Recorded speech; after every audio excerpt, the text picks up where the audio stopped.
Hello, everybody. Here's a Q&A. Here's a Q&A for you. Only you. Here's It's a Q&A. Q&A. Q&A. It's a Q&A for Q&A. you. For you And only you.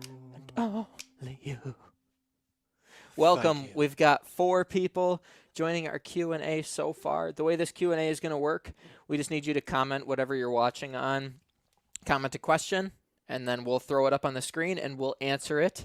If you're watching on YouTube, make sure to subscribe. If you're not watching on YouTube, if you go to YouTube, you can actually cast this to your television like a normal show. But either way you're watching it, let's see some questions there in the comments. We've got 7 people watching so far. All right, Hey, we've got our first question here. hang on 1 second. I forgot something Okay. really important. Nobody look. What are you doing? Oh, I'm so excited, everybody. Who knows what he's doing here? Okay, that's better. What did you do? I don't see the difference. I just had to power up a little. Power up a little. Yeah, it's like Mario. You know, Okay. when you eat the mushroom. Okay. All right. So our first question is, when are you doing in-person shows? So we have a couple scheduled for this summer that are going to happen. I can't tell you where they are yet, but they are festivals. They are going to be large. And if you watch our Facebook page, website, those things, we will launch them and let you know there. But we do have several. Alicia, I happen to know that one of them is nearby where you are. So we'll keep you up to date with that. If you're just joining us now, what questions do you have? We want to know your questions. All you got to do is send us a comment and we'll throw it up on the screen and answer it for you. In the meantime, Jeff will tell you all about his obsession with. Well, first I want to say, Alicia, that was a great question. Yeah. From my standpoint, I'm the bass player, so I don't know when any of our shows are until I'm told to get in the van. And it's usually kind of a rude, get in the van. So then I just get in the van. But I'm so excited to finally play in front of people. Oh my gosh, it's been so It's- long. Oh my gosh. You know, like the live streams have been fun, but they're difficult. They're a whole different atmosphere. It is a lot different. You have to like imagine that the crowd is there and it's totally different. You can't feed off of each other like you can in a normal in-person show. So, yeah, great question, Alicia, of when we're doing in-person shows. This summer is when we're doing our first in-person shows. So, Coming soon to your VFW. yes. Also, a lot of people have been asking us when we're going to tour again as soon as we can. As soon as we can. Before COVID, we had an East Coast tour scheduled, and that will happen again. We have confirmation from the different venues that they are going to have us back. So that will happen. Except for maybe one place. Yeah. But that's a whole different story. One place isn't having us back. Okay. Do you guys miss Ian? Nah. Well, here's the thing. I miss him so much. Ian's actually here right now, but he's so snooty that he didn't want to be part of No, I'm just kidding. He's on his way.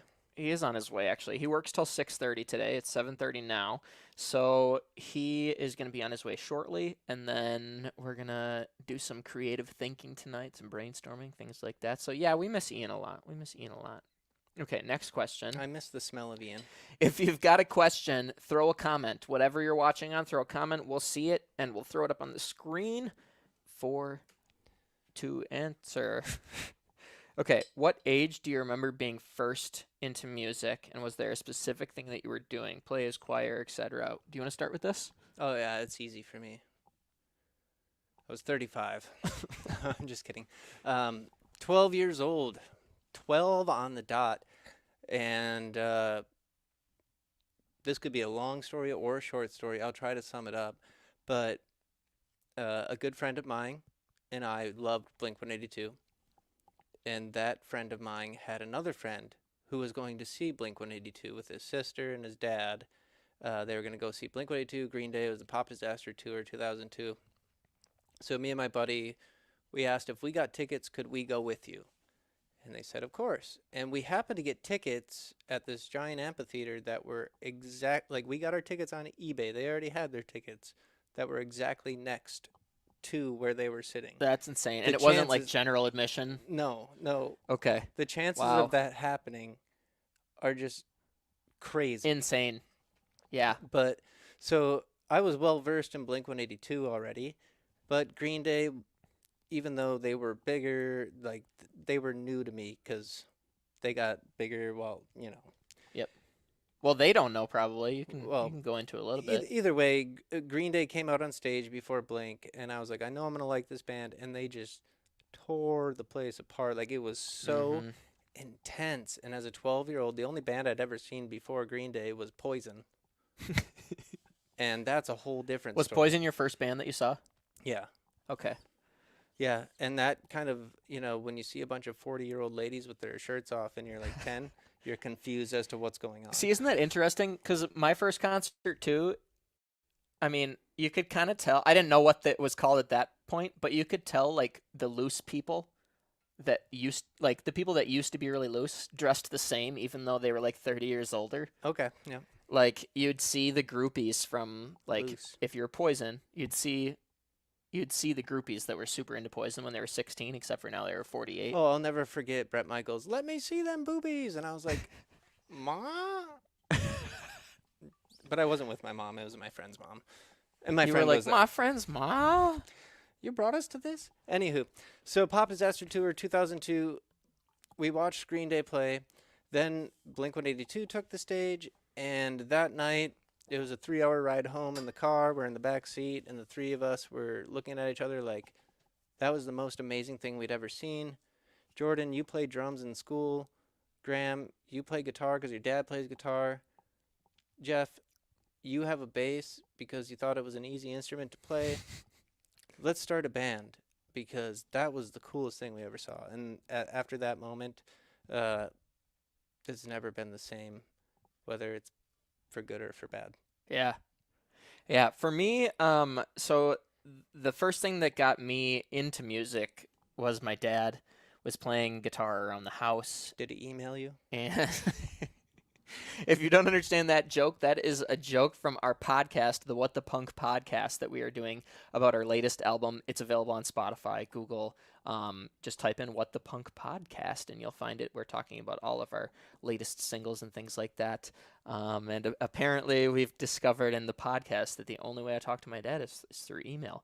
But my dad was playing guitar in our house as a kid, and that got me into music. And then actually the real push where it went from like something I was just sort of like, oh, that's kind of cool, to something that I was really into was the album American Idiot by Green Day. I had seen the music video for Holiday and heard the song American Idiot, and I was just like, this is so cool. And I remember I instant messaged my youngest uncle, and he was quite young at the time, and I was like, what is a power chord and how do I play it? I keep seeing that Green Day plays lots of power chords. And he was like, well, it's just this note and you can move it all over the neck. And so I learned that and just started playing these power chords, and then just I was hooked. I was hooked. You know, it would be a great discussion for our podcast. Who was more influential? Not who is, but who was Blink-182 or Green Day from 98 to... That would be a very interesting. Or like, is the discussion then like were they both just as influential, It's a tough call. or were they? It's interesting to me. Like when I look at us from an outside perspective, I would think that I would be the one that's into Blink and you would be into Green Day because you're always a little bit more punk than I am. Of course, then there's a lot of people that are like, "Are you saying that Green Day is more punk than Blink-182?" But yeah, I don't know. That's a whole. It would be an interesting That could be debate, a whole podcast. Since I came from a Blink world and you came from a Green Day world. Yeah. Yeah, that'd be really interesting. Power chords, kids. Just a quick note, if you have a question, throw it in the comments and we will answer it. We are live right now for this live Q&A. So, We've got a Nick, message here. Hey, Nico. Hello. SOOS. Puke. Or Puck. Nick, Punk, did SOS you Punk. officially I'm just kidding. answer that last question? Then you just kind of Yeah. left it off on Green Day and Power chords. So it was Green Day. Hearing Green Day is what. Oh, what age do you remember being first into music, and was there a specific thing? So, the specific thing that I was doing was listening to Green Day and things, but the age I was 12. So we were both 12ers. Yeah. You were exactly 12? I was 12, yeah. Huh. Yeah, me too. And so that's when I really started playing the guitar real good. So, Well, maybe I was 11. Justin says, thanks for answering my question. You're so welcome. Thanks, Justin. And he says, how ironic, both Green Day inspired in a way. It is ironic, and it's Yeah, because we didn't know each other. yeah, did not know each other at that time. When did we meet? When I was 20, I must have been 21. Yeah, I forget how old I am now, so I won't even know. You must have been like 22 or 23. Is that our difference in age? You're 3 Wow. years older than me, actually, I think. I was young then. Yeah, I we was were a- just a couple of young whippersnappers. Yeah, we're whippersnappers. That explains the pitchers of beer and whiskey. Okay. Jeremy says, rock on, Nick and Jeff. Thanks, Jeremy. You rock on, Jeremy. I hope that you are killing that sweatshirt that you ordered and just enjoying its cozy warmth. Okay, how does Jeff feel about stick and poke tattoos? We do need some more questions here, folks. So if you have any burning questions, I mean anything, it can be band related, music related, or anything else, throw it in the comments. If there's anything you've wondered, like what kind of glasses prescription do you have, Nick? Like anything you want, just throw it out there. We'll try to answer it. So, All right. how do you feel about stick and poke tattoos? Well, most of the ladies out there call me stick and poke. But here's the thing. I'm not against stick and poke tattoos, but I am against stick and poke tattoos that you buy on Amazon. Did you know that you can buy stick and poke tattoo kits on Amazon? I know you could buy a tattoo gun on Amazon, but you can You can buy anything on Amazon now. Did you know that you could buy like a freaking cop car and become a cop on Amazon now? I don't know. Like all the things that you can buy is just ridiculous. Stick and poke, I think is all right. If that's the way you want to poke it, that's fine. However, as long as it needs to be safe, it needs to be sanitary. Now, back in the day, I did have safe and sanitary. That's Jeff. I did have friends. I had a buddy that did all of the what do they call it on cards? I've never played cards. All the ace and spades and Dealing? no, like the spades, the ace, the What do you mean about like the what do you call the actual house? whatever. The dude Oh shoot, what is it? the dude stick and poked everything onto his leg. And then he stick and poked a lot of things onto his hand, and that was with a zebra pen and a lighter, which you probably cannot So get. how does that work? I don't know. I didn't sit there and Like, watch. do you just melt do you heat up the ink and then You heat up the ink and poke it in. Yeah. Hmm. He did a pretty good Interesting. job.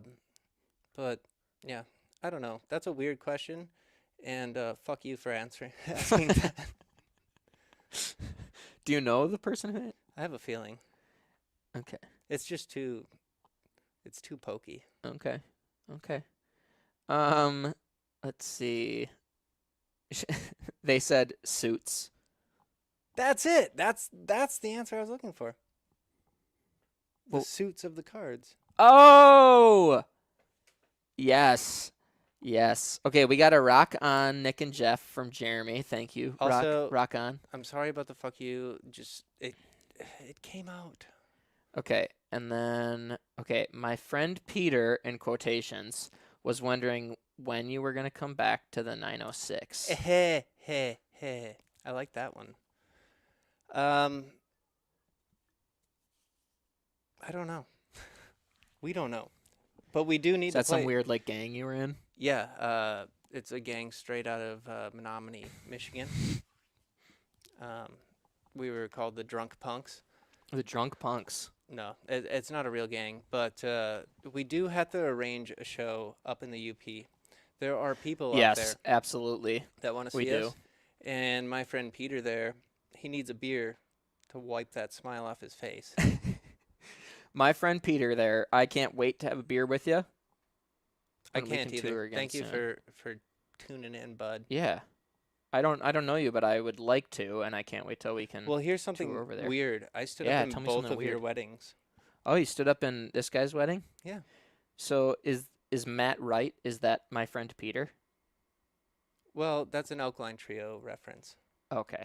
And now I just lost points with him, so that's a Yeah, bummer. you fucking nerd. Sorry, Matt. Oh boy. His wedding was way better boy. anyways. Ouch. Okay. What other questions do you guys have for us? I'd love to hear them. You can literally ask us anything. All you have to do is comment it. And why did this get blurry all of a sudden? Can I ask a question? Hey, Matt, right, when are you going to come to what are we in? 715. The 715. Well, all of Wisconsin's 715, isn't it? No. Appleton is 920. Oh, okay. So, I mean, there's at least two. When you come into the west side. Oh, and you know, Milwaukee, I think, is 262. So, there's that. He's saying oof. Oof. Okay, so while we're waiting for our next question, I'm going to play a message from Ian here. I think this was a message that Ian actually sent me for Earth Day. So I don't remember what it says, but I'm curious. Hi, my name's Ian McAllister, and I'm the drummer for Nick Anderson and the Skinny Lovers. that's it. That's nice. Here we got a message from Hi, I'm Jeff Durwood Jr., and I am the bass guitar extraordinaire for Nick Anderson and the Skinny Lovers. I guess that was Wow. I must have just asked you guys to send those to me for I was really hoping that was the thank you. Thank you. Thank you. What else do we have here? Oh, we do have one more comment. Let's see a question. No, Jeff, our wedding was the best you stood up in. Oh, golly. How many weddings have I stood up in now? Oh, my name's Jeff. I'm so popular. Everyone wants me in their wedding. Well, when you were, if Meh. you were prom king 2006, you'd be in high See, demand. here's the thing is Jeff was the best man in my wedding, and I was just thinking, I was like, who will I look the best standing next to? Fair enough. I'm just kidding. I love you so much. Fair enough. I'm just kidding. I love you. I love you. All right. Has anybody out there listened Has anybody out there listened? to Frostbite yet? Yes, we have a new song that just came out. It's called Frostbite, or Your Brain Has Frostbite, and it is my favorite song off of our latest album, What the Punk. And not a lot of people know this, but so What the Punk, we're releasing one single at a time on Spotify, but you can actually download or purchase the physical copy of the entire album and listen to it right now. Is it 12 songs or 13? I don't know, but I do know that the physical copy is better because it makes a great coaster. It does. Yeah. You just burn it onto your computer once you get it, and then you. Yeah. And you can even burn it for real and then buy another copy. And on our other podcast, we Just did make talk sure about. you record and share you burning it. Yeah. We only printed 100 copies of this album, and Jeff and I are burning 2 a day. So they are in high demand. Hot demand. They're in hot demand. So you can get that by going to NickAndersonTheSkinnyLovers.com. Okay, let's see. We have some new comments here. Hello, thank you for my sticker. I can't wait to find somewhere to put it. Love it, Mariah. Or maybe it's Maria. I'm not sure. That kind of looks like a Mariah. I would think Mariah. Yeah. I hope it's Mariah. I Um, mean, I don't hope that it's Mariah, not Maria, but that's. So what this comment is about is we did a TikTok promotion where I sang a song on TikTok, and anyone who texted me would get a free sticker. And I had 1,100 people text me. Yeah, and then you called me and asked me, "Hey Jeff, how do I afford all these stamps?" Yeah. So, can I say where you work? UPS. So Jeff works in mail, and I was like, so what's the best way to like mail 1,100 letters to people? Because like I had done a promotion like that before on TikTok and gotten like 12 people, 50 people one time when it went super hot, and then all of a sudden one night the video blew up and 25,000 people watched the video, and I got 1,100 texts, and Jeff didn't have a special way for me, so I put all of those numbers and addresses into Excel, and then I hand printed each one. My printer could not like do multiple envelopes at once, so I had to hand feed them all through. So it took days of just hand feeding through while I was watching Netflix, and then I had to lick. I licked 1,100 envelopes. You know, I saw on Amazon they have like this fake tongue you just dip in water and then. That actually is a real thing. Is it? Yeah. I thought I was making it up. Shit. So yeah, so my wife told me, she's like watching my tongue bleed on all these envelopes. My tongue didn't bleed on the envelopes, don't worry.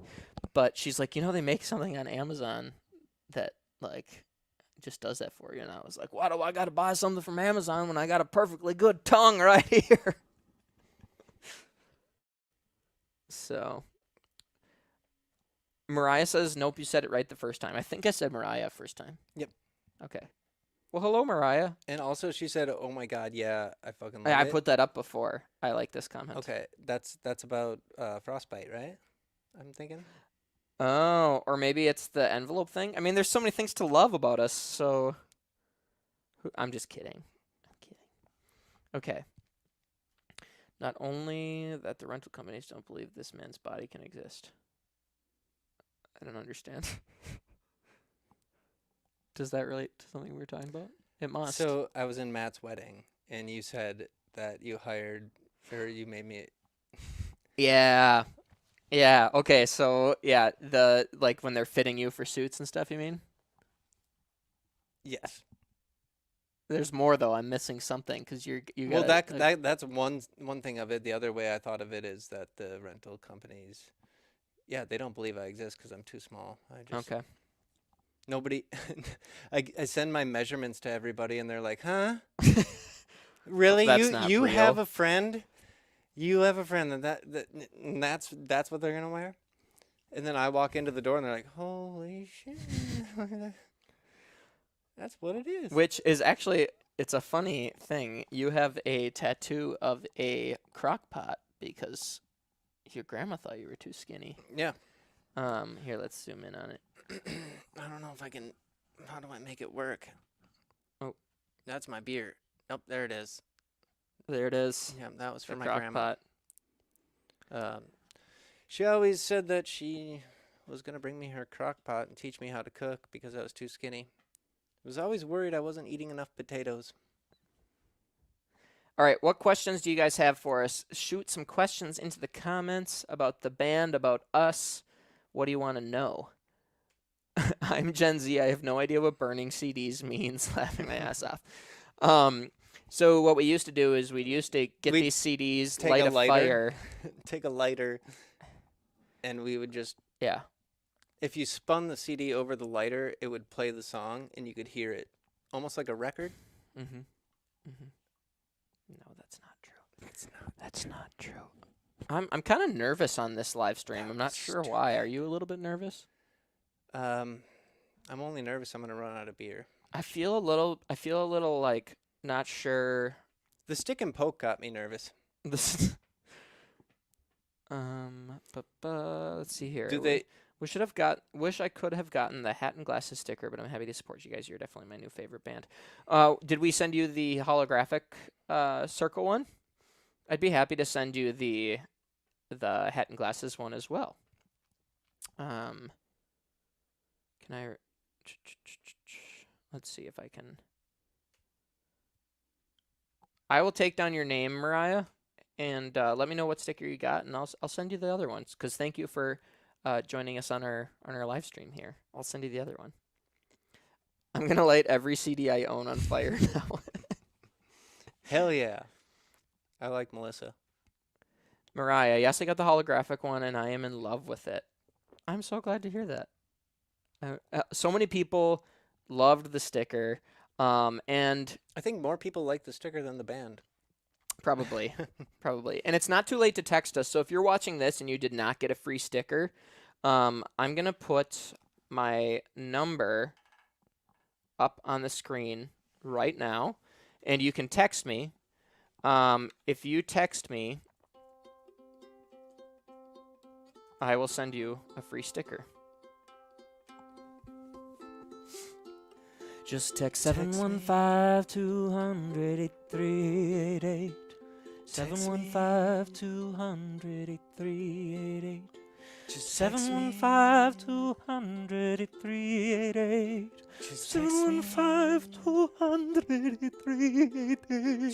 715-200-8388. 715-200-8388. 715-200-8388. 715-200-8388. Yeah, 715-200-8388. Oh, dude, don't do that. You're going to get it stuck in my head. 715-200-8388. Yeah.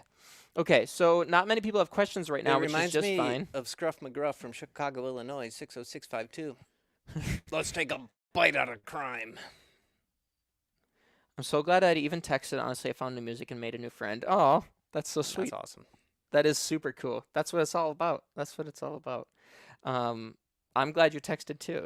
It's super nice to be able to share our music with you, and just like that was super cool. And then making a new friend is always fantastic. Yeah, there's nothing else to even say about it. It's great.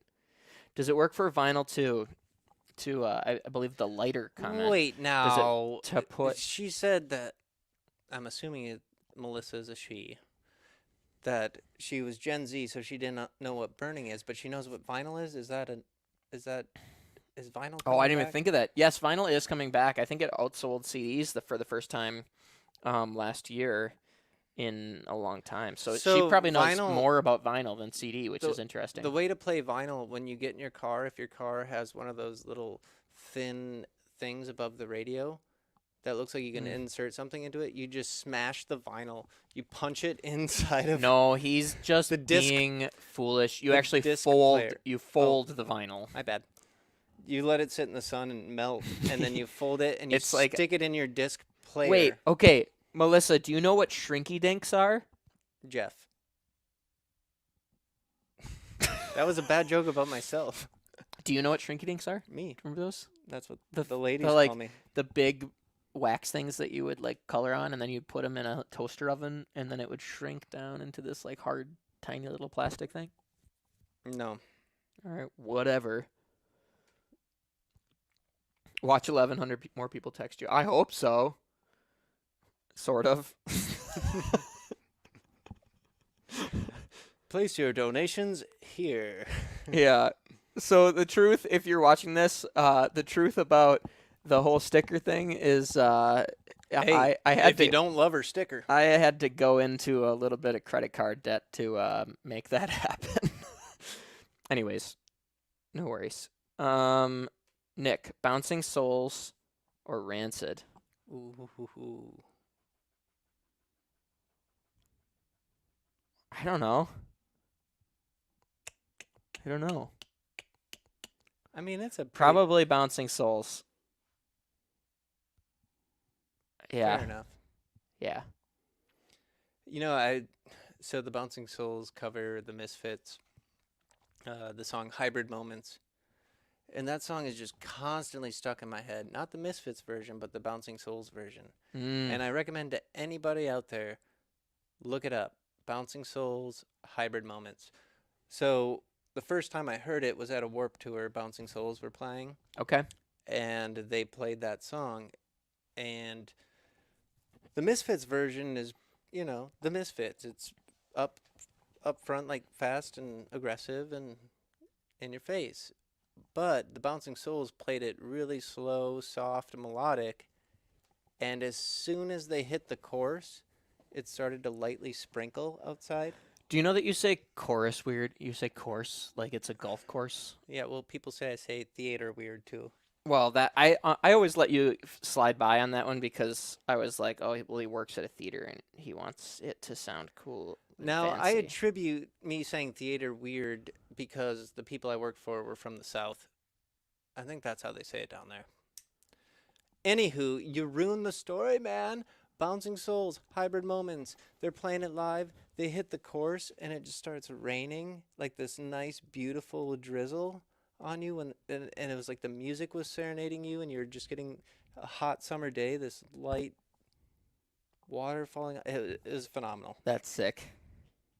And then I That's sick. met the singer that day, and I nerded out like a weirdo, and I was like, "Oh my God, you're the guy from the Bouncing Souls." He's like, "Yeah, I am," and I was like, "I love you so much, like my band, like we play your songs, and like you're the best person ever," and and he just looked at me like, "Cool kid, like you're overwhelming right now. I'm trying to watch the band that's playing."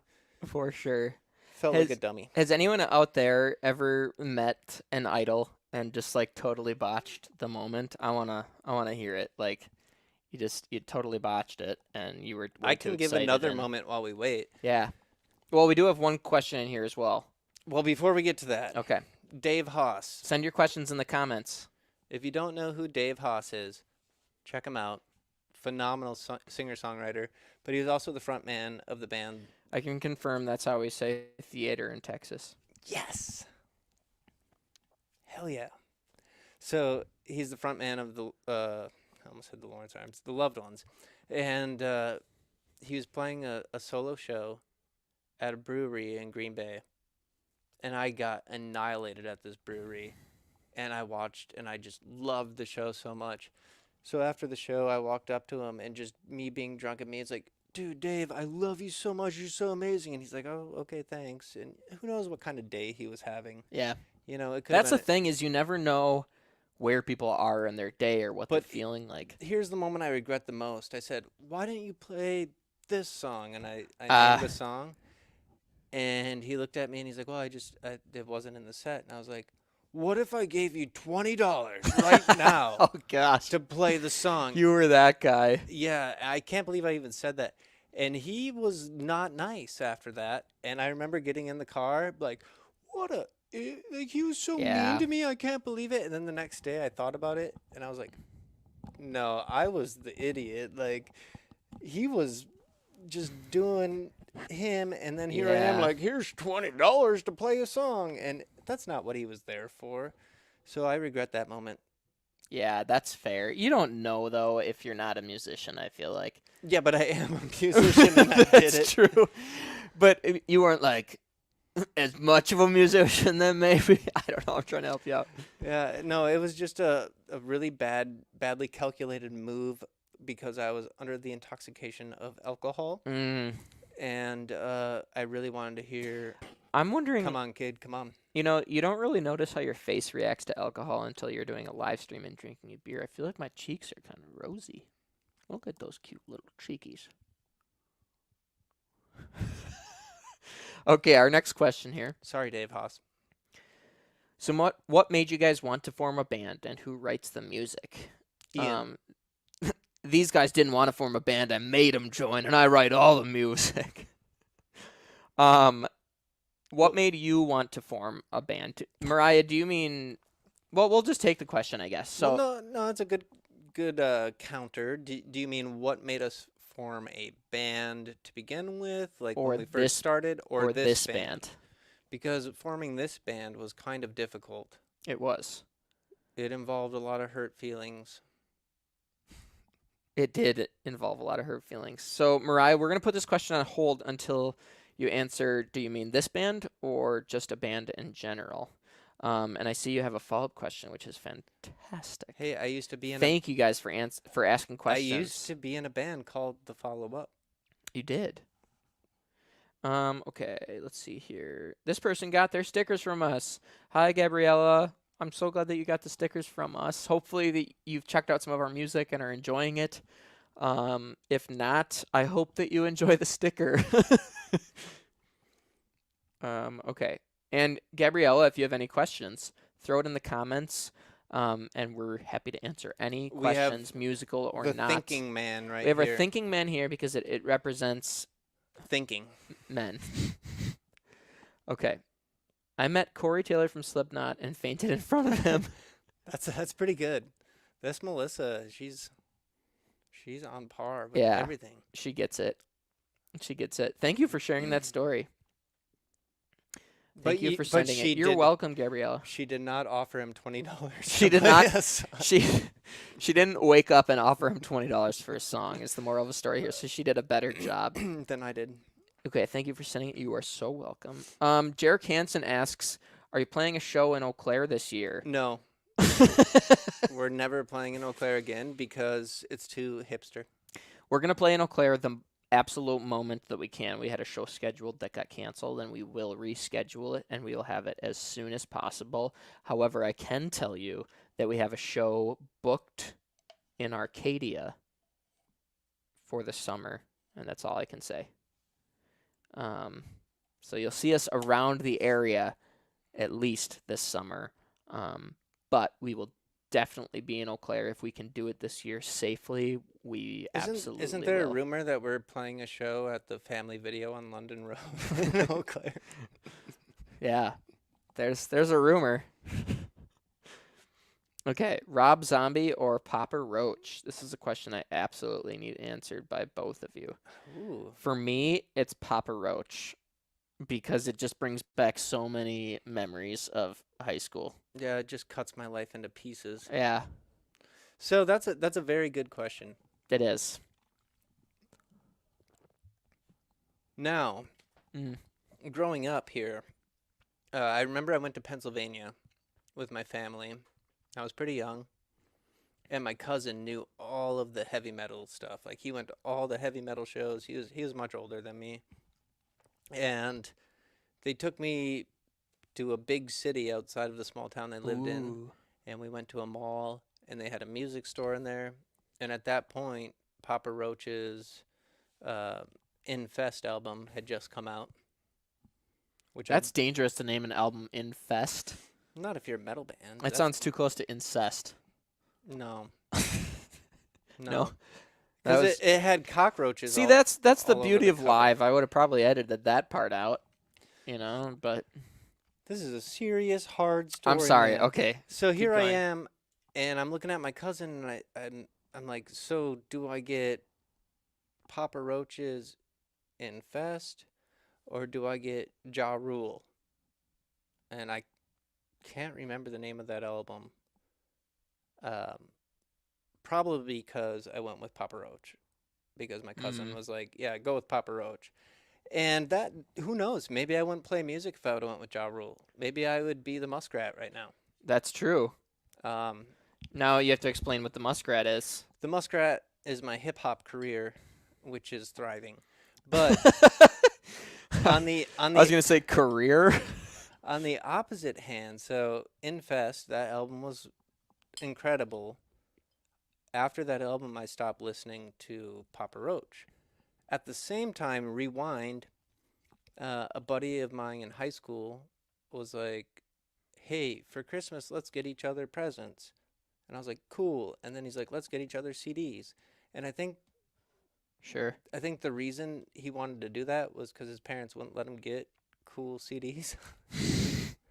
So if you bought it for him, he was just like, "Oh, I just got this from a friend. Yeah. Be rude to throw it away." Fortunately for him, I got him POD, which my sister called Potheads on Dope. Okay. But he got me the Rob Zombie CD. And Living Dead Girl, Hillbilly Deluxe is a phenomenal album. No, I've never seen either of them live. But if somebody was like, I'm going to kill you right now, you have to pick Papa Roach or Rob Zombie, I'm going Rob Zombie. Really? Okay. All right, that settles it. I'm Papa Roach, and Jeff is Rob Zombie. Poser. Okay, I wanna settle this poser thing once and for all by a comment that was made on our Facebook profile. Fedge. On Facebook, we put out a punk album, And people have often told me that I'm a poser, which I'm not sure even what that means. But Marky Ramone of the Ramones. Man, I sound so douchey right now. Yeah. Anyways, Marky Ramone of the Ramones premiered our first song off of our album, and then at least in my mind, I was like, I'm not a poser because Marky Ramone premiered Dude, our you're song. only a poser if you think you're a poser after being told you're a poser, you poser. Well, see, I've never thought I was a poser because I was like, if I'm a poser because of the reasons they're saying, then aren't I like more punk? It's a whole thing. It's a whole thing. We could get it. I could talk about that for an hour. Okay, so she did follow up on the question. She originally asked, so what made you guys want to form a band and who writes the music? And then we asked, did you mean this band or do you mean bands in general? And then she said, I would say just your band. So There's some baggage there, but there is a little bit of baggage here. So Jeff and I were in a band before this one, and I it was called actually Jeff Anderson and the Skinny Nicholases. we were in a band called Granite Rose, and we put out some great music. And I actually It was real great.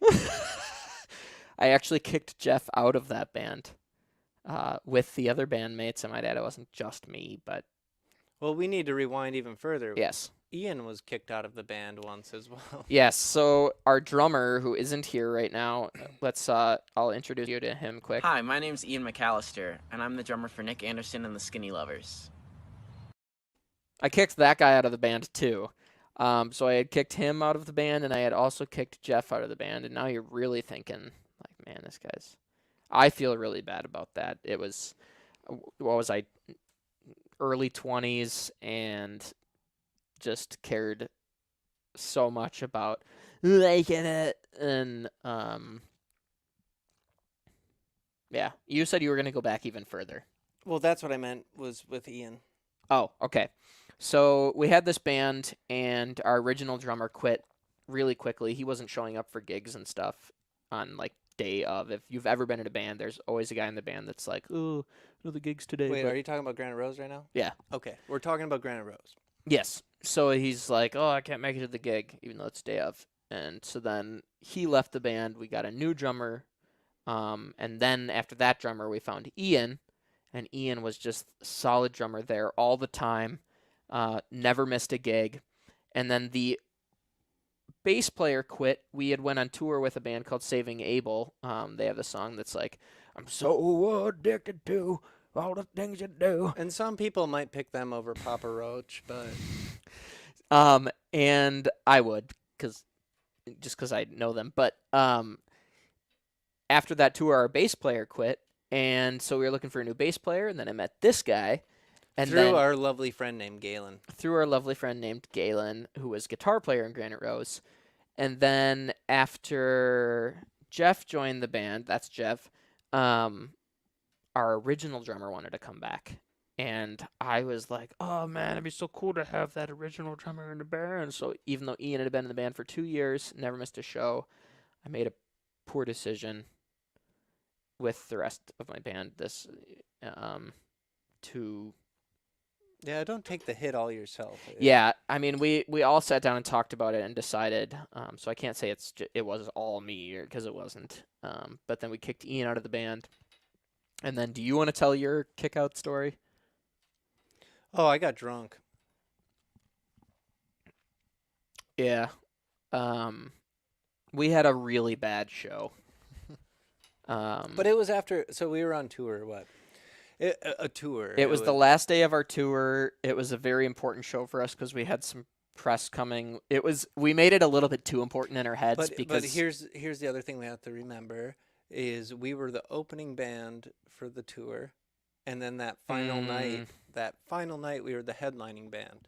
yeah. So, So all tour we were used to drinking. playing, and then drinking and partying and having a great time listening to bands, and like when you're watching all these bands and like hanging out with people all night, and you're used to just like you do your thing, you play, and then you can party all night long while doing your favorite thing with people that you absolutely love.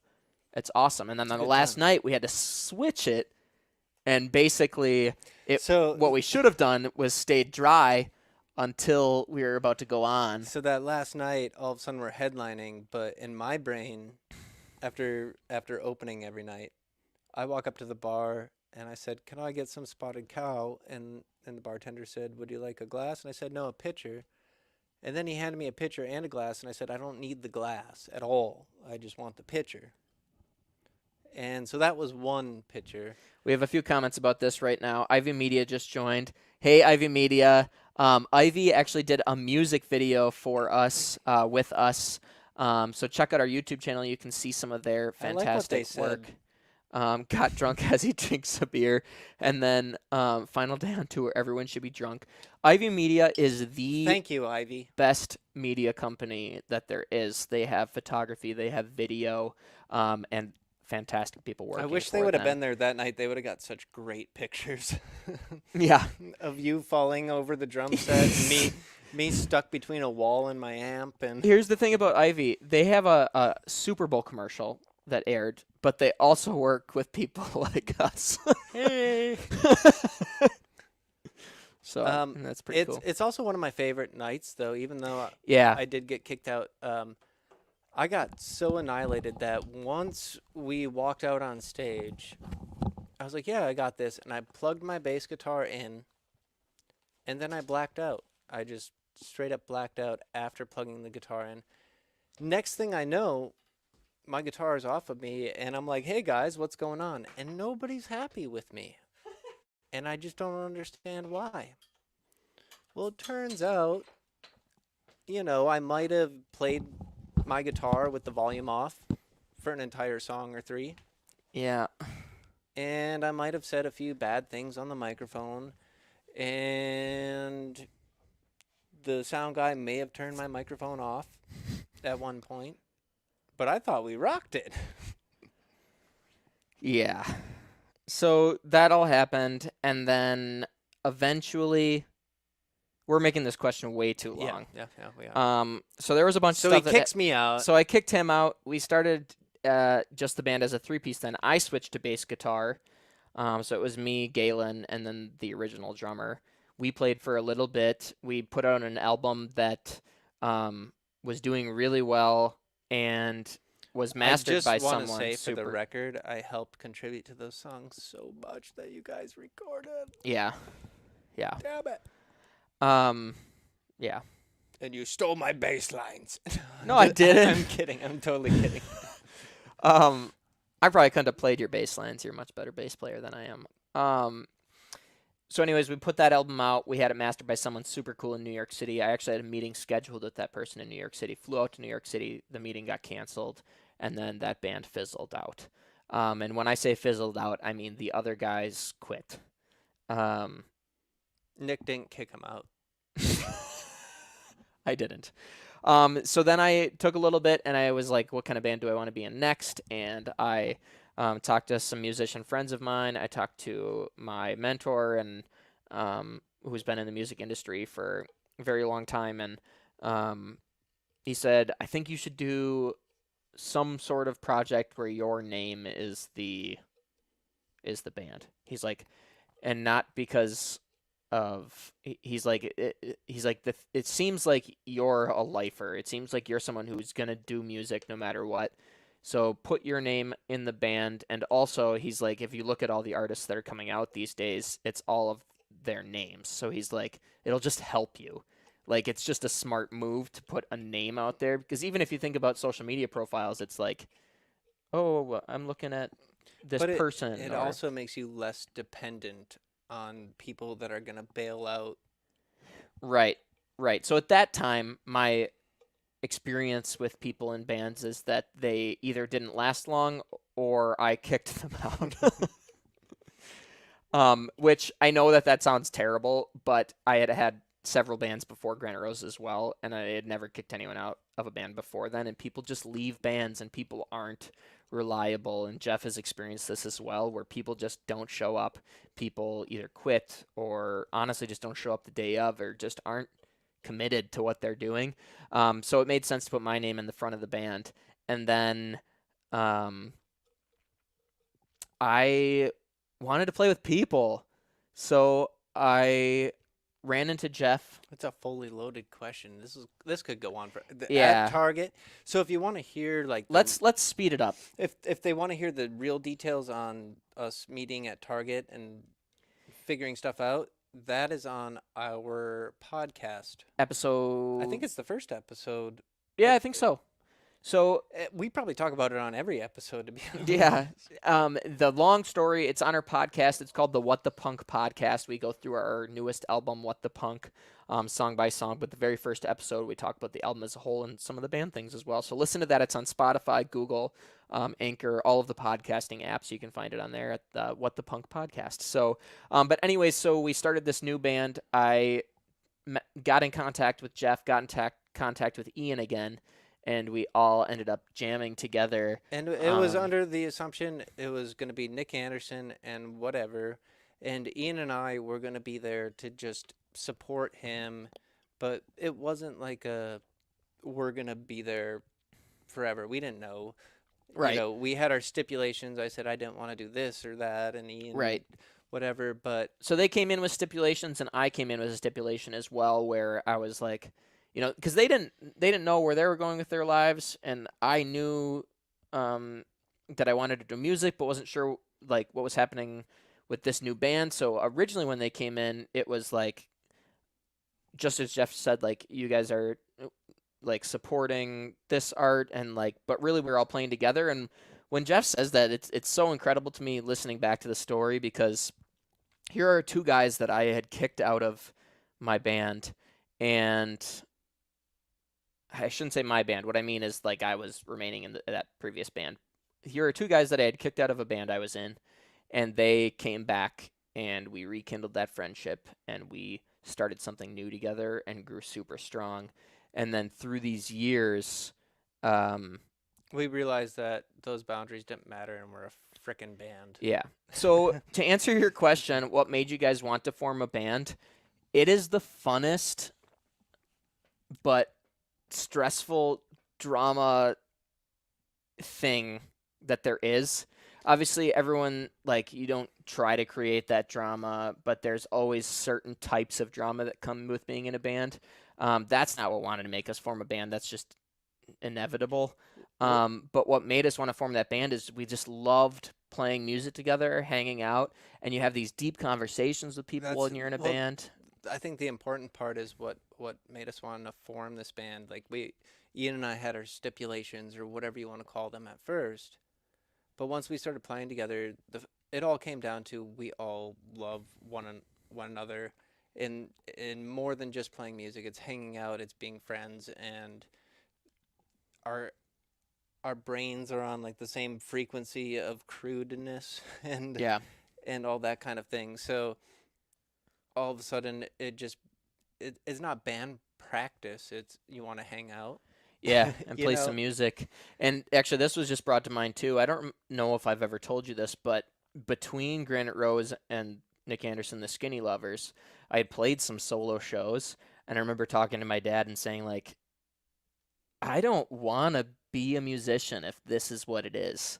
Like, I'm lonely, and I'm just like, I'm sitting in a hotel room by myself right now. I had a great show, and there's no one to share it with. I, like, can't talk about my performance with anyone or talk about like how we can be better. It's just me after this performance alone. And I was like, I don't want to be a solo artist. Like that's lonely. So to sum up the question, beer is what made us want to be in it. Yeah. We wanted to form a band because we have a lot of fun playing music together, and The three of us. the particularly. experiences, the traveling, the friends, and people like you that we meet along the way. How we It's just incredible. weirdly stumbled back into each other, all three of us, Yeah. after there was It's like a romantic comedy. Yeah. We had a romantic comedy band start. there's actually going to basically. be a Netflix special. You should check I it out. wish. That would be Um, cool. Oh, I got a room. That'd be Oh. I mean, yeah. It's coming out on someone. Okay, now we're way behind on Yeah, comments. sorry. Continually, though, if you have questions, put them in the comments. We said we'd answer them all, and we will. So put comments in there, and we'll answer them. Shoot. The camera turned off. We have a backup camera just in case that happens. Okay, Jeff is going to answer this next question here while I fix the camera. What's up, y'all? Let's see here.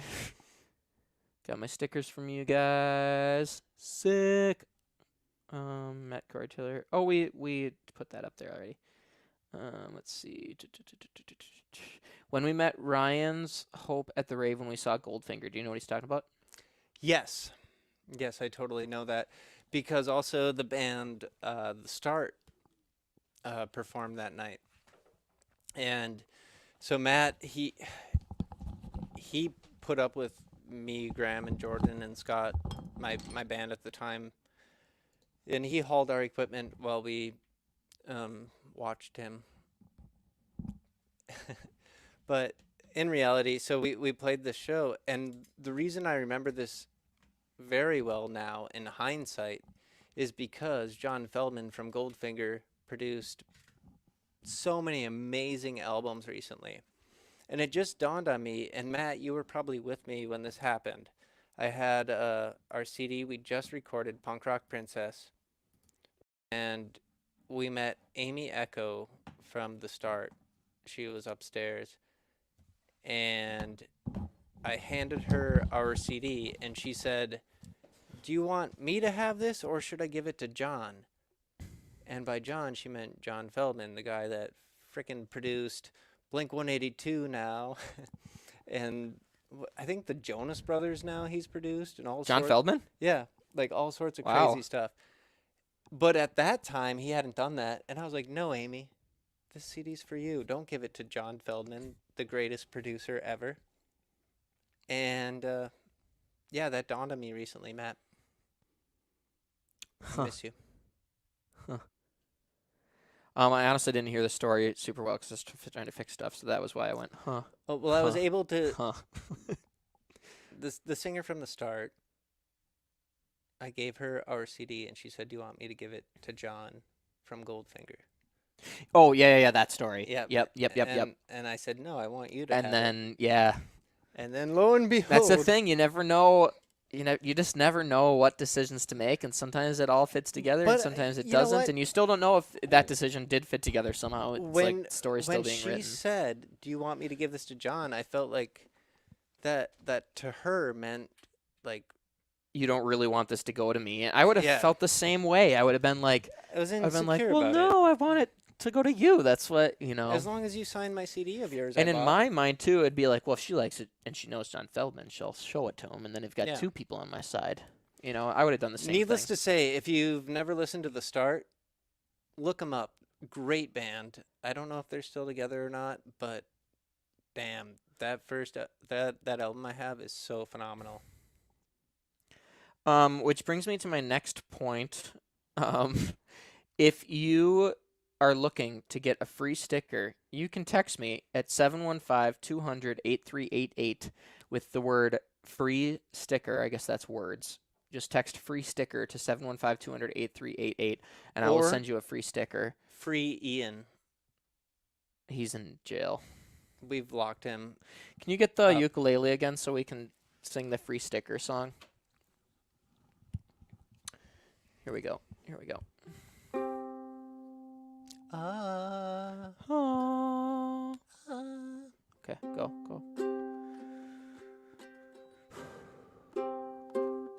Just text 715-200-8388. Just 715-200-8388. 715-200-8388.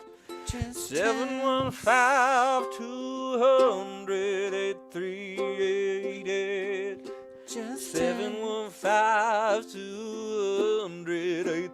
715-200-8388. Just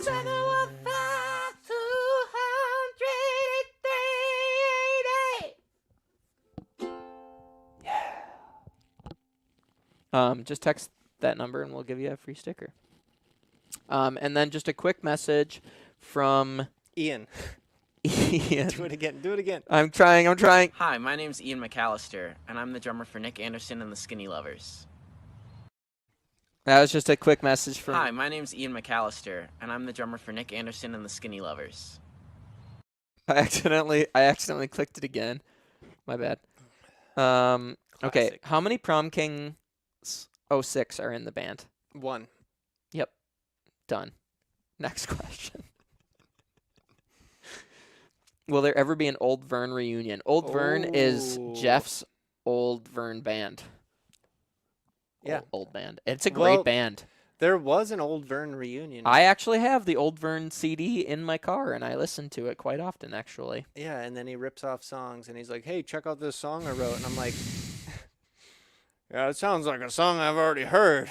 I did accidentally rip off an Old Vern song. Musicians, like if you listen to a certain song a bunch, and then all of a sudden you're playing, and you're like, "Oh shoot, I just wrote the song I've been listening to a bunch." Old Vern, I don't think the book has ever closed on, and we already had one reunion, so who's to say we won't have 69 more? Exactly. Okay. Next question. I also met Rob Zombie and asked him if he would smoke a bowl with me, and then he said no, and I was kind of sad about it. That's pretty badass, but also now think about it if you're in Rob Zombie's shoes. When you say smoke a bowl, for him, he's probably like, I have people ask me this all the time, and one time I tried it, and it turned out that it wasn't marijuana. It was something else, and then the next thing you know, he's running down the street naked, fighting the cops. And he really is a zombie, and he's like, Yeah. why am So you I have to be a careful zombie? about what people... I almost got myself in trouble. Okay. There was a bad New Year's Eve once. Oh, this is a great question. Do you want to tell the New Year's Eve story? No, we're going to leave it there. Someone asked a question about New Year's Eve, so he has to talk about it. Okay. Mariah has a question. What genre would you consider your music? Alternative rock is the broadest way to put it.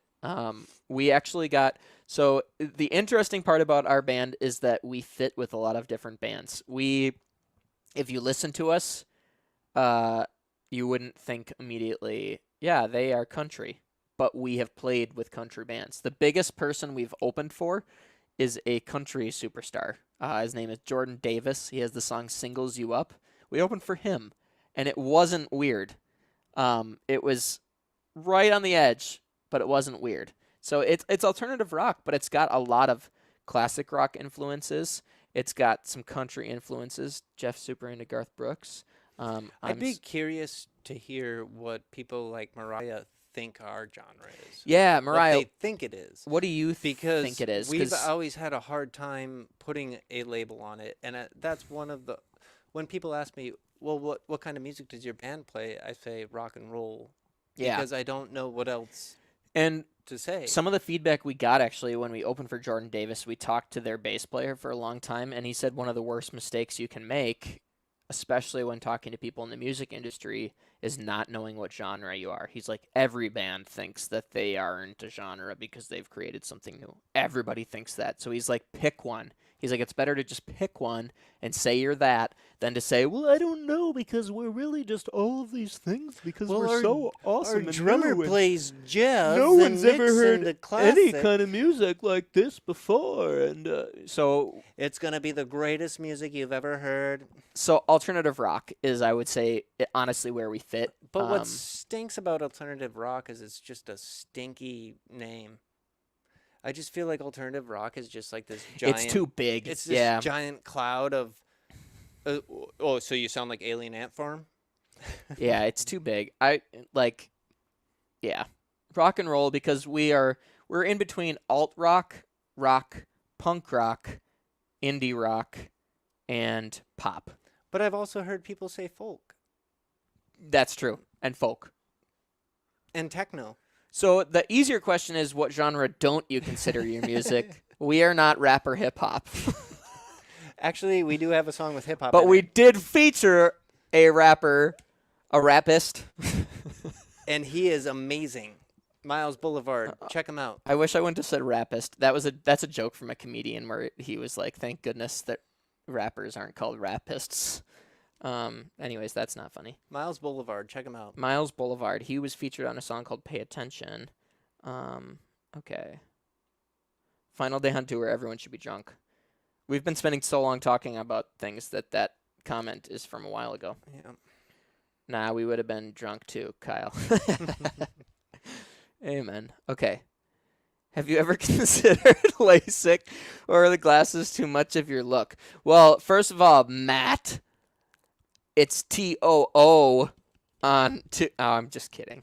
I have actually considered Coming it. from the guy that when he texts you says IV. Yeah, that is me. Iv. Well, Iv. I say IV to support my friends at IV Media. Oh, yeah. Okay. Good So. one. That's a good translation. I have considered LASIK, and there is a guy from Nashville that we worked with that looked at our logo, and he's like, your logo's really cool, but you have to wear glasses and a hat then every single time. And I was like, yeah, I've been worried about that because I'm not sure that It's I a good do thing want to do you're- that. But It's a good thing, though, because you're balding. the thing is so if I ever don't have hair here, I can wear a hat. And so I thought about it for a while after he said that, and I was like, no, I really like that. And he actually said that too. He's like, after I made the decision, he's like, yes. He's like, I totally agree with you. He's like, when you think of Elton John, what do you think of? Rose-colored glasses. He's like, that's his thing. I thought of Eminem. Eminem. Oh, they performed together that one time. Oh, okay. I'm just kidding. So he's like, it's the same kind of thing. So, yeah, I have considered LASIK. These other guys, they have glasses too, though. It just kind of worked out. Yeah, I've never considered LASIK because I've had glasses since I was born, basically. And I don't know. I just feel like I would look funny without glasses. I actually do look funny without glasses. In fact, I look like a mixture between Steve Urkel and John Cusack without glasses. Look at this comment. I could listen to you guys talk all day long. It makes me happy hearing your stories. You're so sweet, Mariah. Thank you. There's a reason that your last name is Love with 2 E's. Or would that be Love? Oh, good question. Mariah's like, my goodness, they keep asking how to pronounce everything. Okay. Nick Anderson and the Lonesome Hotel Room solo album name. Absolutely. Yeah, why not? This is Parker Reed. Parker Reed is a fantastic journalist and musician from the Chippewa Valley, Eau Claire, Wisconsin area. And super cool dude. He's written some of my favorite articles about us.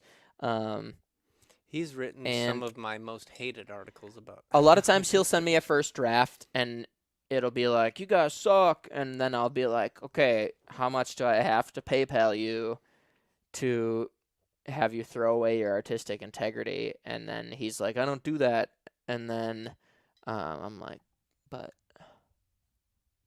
But I have beer.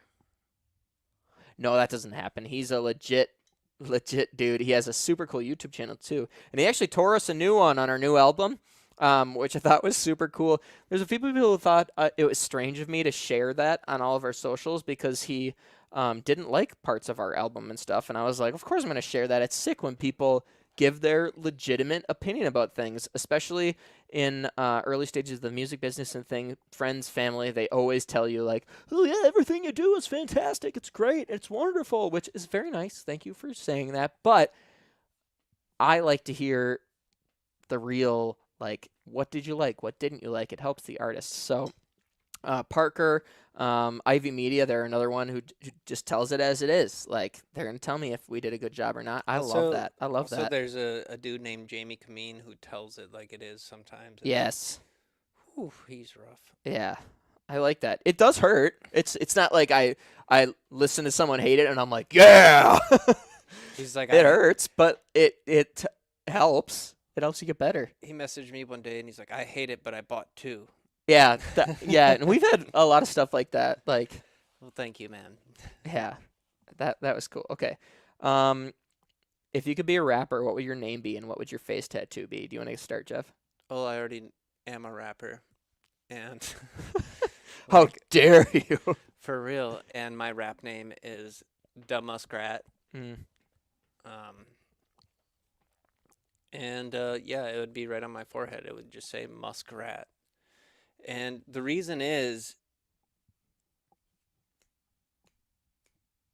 they call me the Muskrat. I'm all over these streets. I'm flooding the town. I'm flowing through these beats. You better ask your girl. She already know me. I got your lady on your lap, and I know I'm ain't deep because I'm an animal. And I'm here to offend. You better lock up shop before I make you a has-been. The shit is flammable. You better listen with caution. My mouth is a match. These fucking words are your coffin. Yeah. So, Muskrat. So, and then my rapper name, I actually have not given a lot of thought to this. Oh, you know what? Miles Boulevard from Eau Claire, he calls me Slick Anderson, which makes me feel like I'm just way cooler than I am. So Slick Anderson would be my rapper name. And my face tattoo, since Miles gave me the name Slick, Slicky Dicky. I was gonna say Miles Boulevard right across the forehead, Okay. and then Slicky under one eye, Dicky under the other, and then just a little tiny penis right here. That And works. the reason I would put the penis here is so that That's I where could it usually grow, goes. so that I could grow hair over it if I needed to. That's like his real one. Do you remember what this comment is in relation to? Maybe I should have been more clear. Oh, son of a gun. Melissa, let's look at what your last comment was. I also met my representative. He asked if I smoke bowl with me, and then he said, "Oh, gotcha. Sorry. Gotcha." I don't know. But okay. Yes, thank you, Mariah. What happened on New Year's Eve? Um, You can tell the safe version. is there a safe version? No. We played a show, and Jeff got drunk. We kicked him out of the band. I drank a lot of beers that night.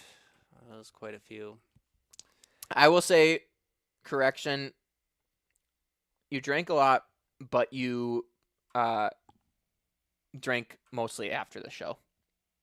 Right, but I hadn't eaten a lot because I worked that day. And I left work and I went straight to the show. And after the show, I was outside, and I'm a friendly drunk. I like to have fun with people. So I'm outside, and this guy's vaping out there, and he's like, "You ever try this?" And I was like, "Well, no." And he's like, "You want to try it?" And I was like, "Well, sure." So I was vaping, and then he said, "Do you do this a lot?" And I said, "No." And he said, "Well, I don't want to ruin your night." And I was like, "Well, what does that mean?" And you had to know. And the next You just had to next know. thing I know, I go inside and I'm talking to people, and all of a sudden my lips just start sticking to everything inside my mouth, and I look like Jim Carrey. I'm like, so anyways, When I'm all guys, packed up here. and I'm just having a blast, and everything's great until we get in the van.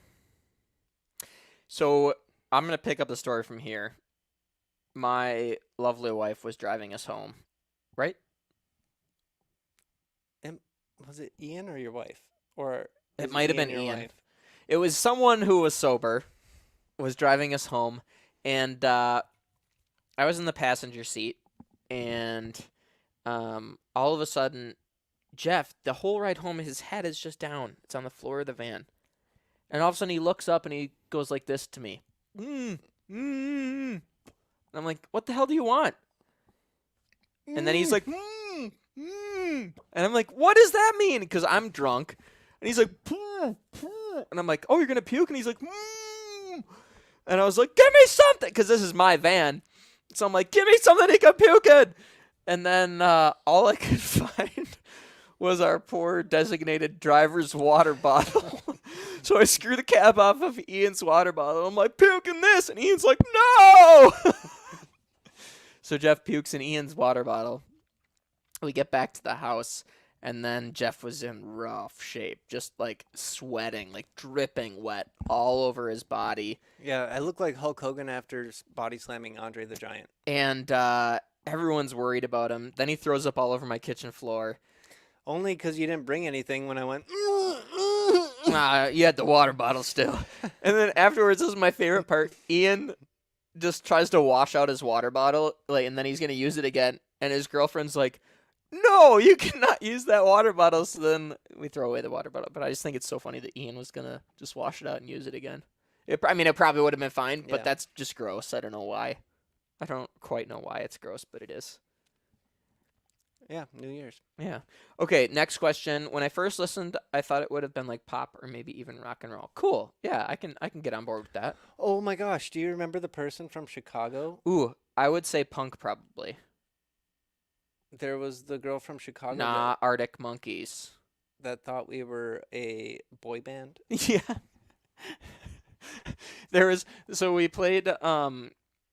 We played a gig in Chicago with So Far Sounds, and one of the organizers there, she came up to us afterwards and she's like, I normally wouldn't like a band like you guys. And we were like, why is that? She's like, well, you seem like a boy band. yeah, she's like, you guys are pretty good for like a skinny boy band. And then she's like, and I'm not sure if this is mean to say, but like when I saw you guys, I was like, I don't think they're gonna be very good. But then you played, and I was like, oh, they're really good for a boy band. And we were like, All right, we're good looking. yeah, we were like, cool. And she was like, so is that like wrong to say? And we were like, the way you put it is a little hard, But yeah. but we appreciate it. So that was pretty funny. Punk probably, and this is my favorite genre story because people tell us we're all different types of genres, just like we're seeing here in the comments.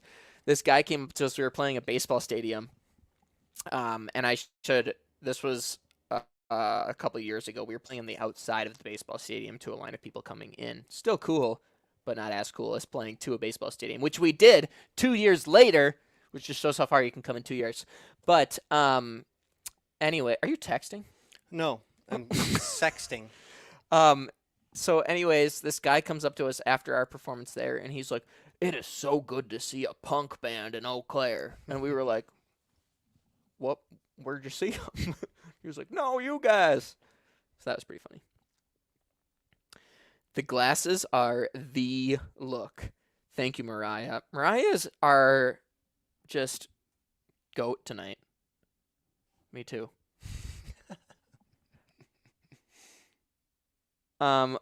Mariah's our go tonight. Jeff wrote a note on his phone that says, hold on, we'll zoom in here.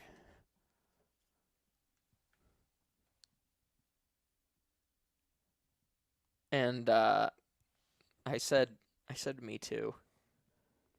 This should be our bathroom cam. We'll just bring it with us. This is a cool cam. I feel like we're on MTV. Oh my gosh, look at my shiny forehead. Yeah, be careful. Don't show the back of your head.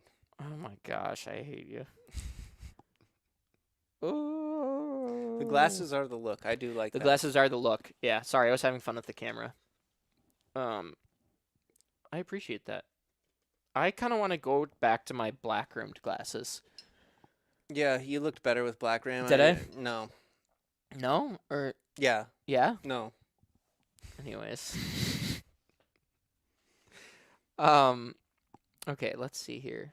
Screw you full-haired people. Well, Matt, I am sorry to say that my hair is getting thinner, and I'm not very happy about it. That's all I'm going to say, because I'm very self-conscious about it, to be honest. Elton John is Eminem's sponsor for AA. Wow. That's pretty cool. That is the most, like, tabloid cover comment I've seen in my life. That's a nice comment. Like, that's a cool comment, and that would be a cool headline. I mean, not cool It'd because be a cool- if I was Eminem, I wouldn't. It'd that also would be a cool album name. elbow cuff. Straight gas from the muskrat. Hells yeah. You know what I'm saying? Maya says it's official. I'm getting a muskrat tattoo. You know what I'm saying? Yeah, shit. Melissa says, so are all of Jeff's stories start with I got drunk?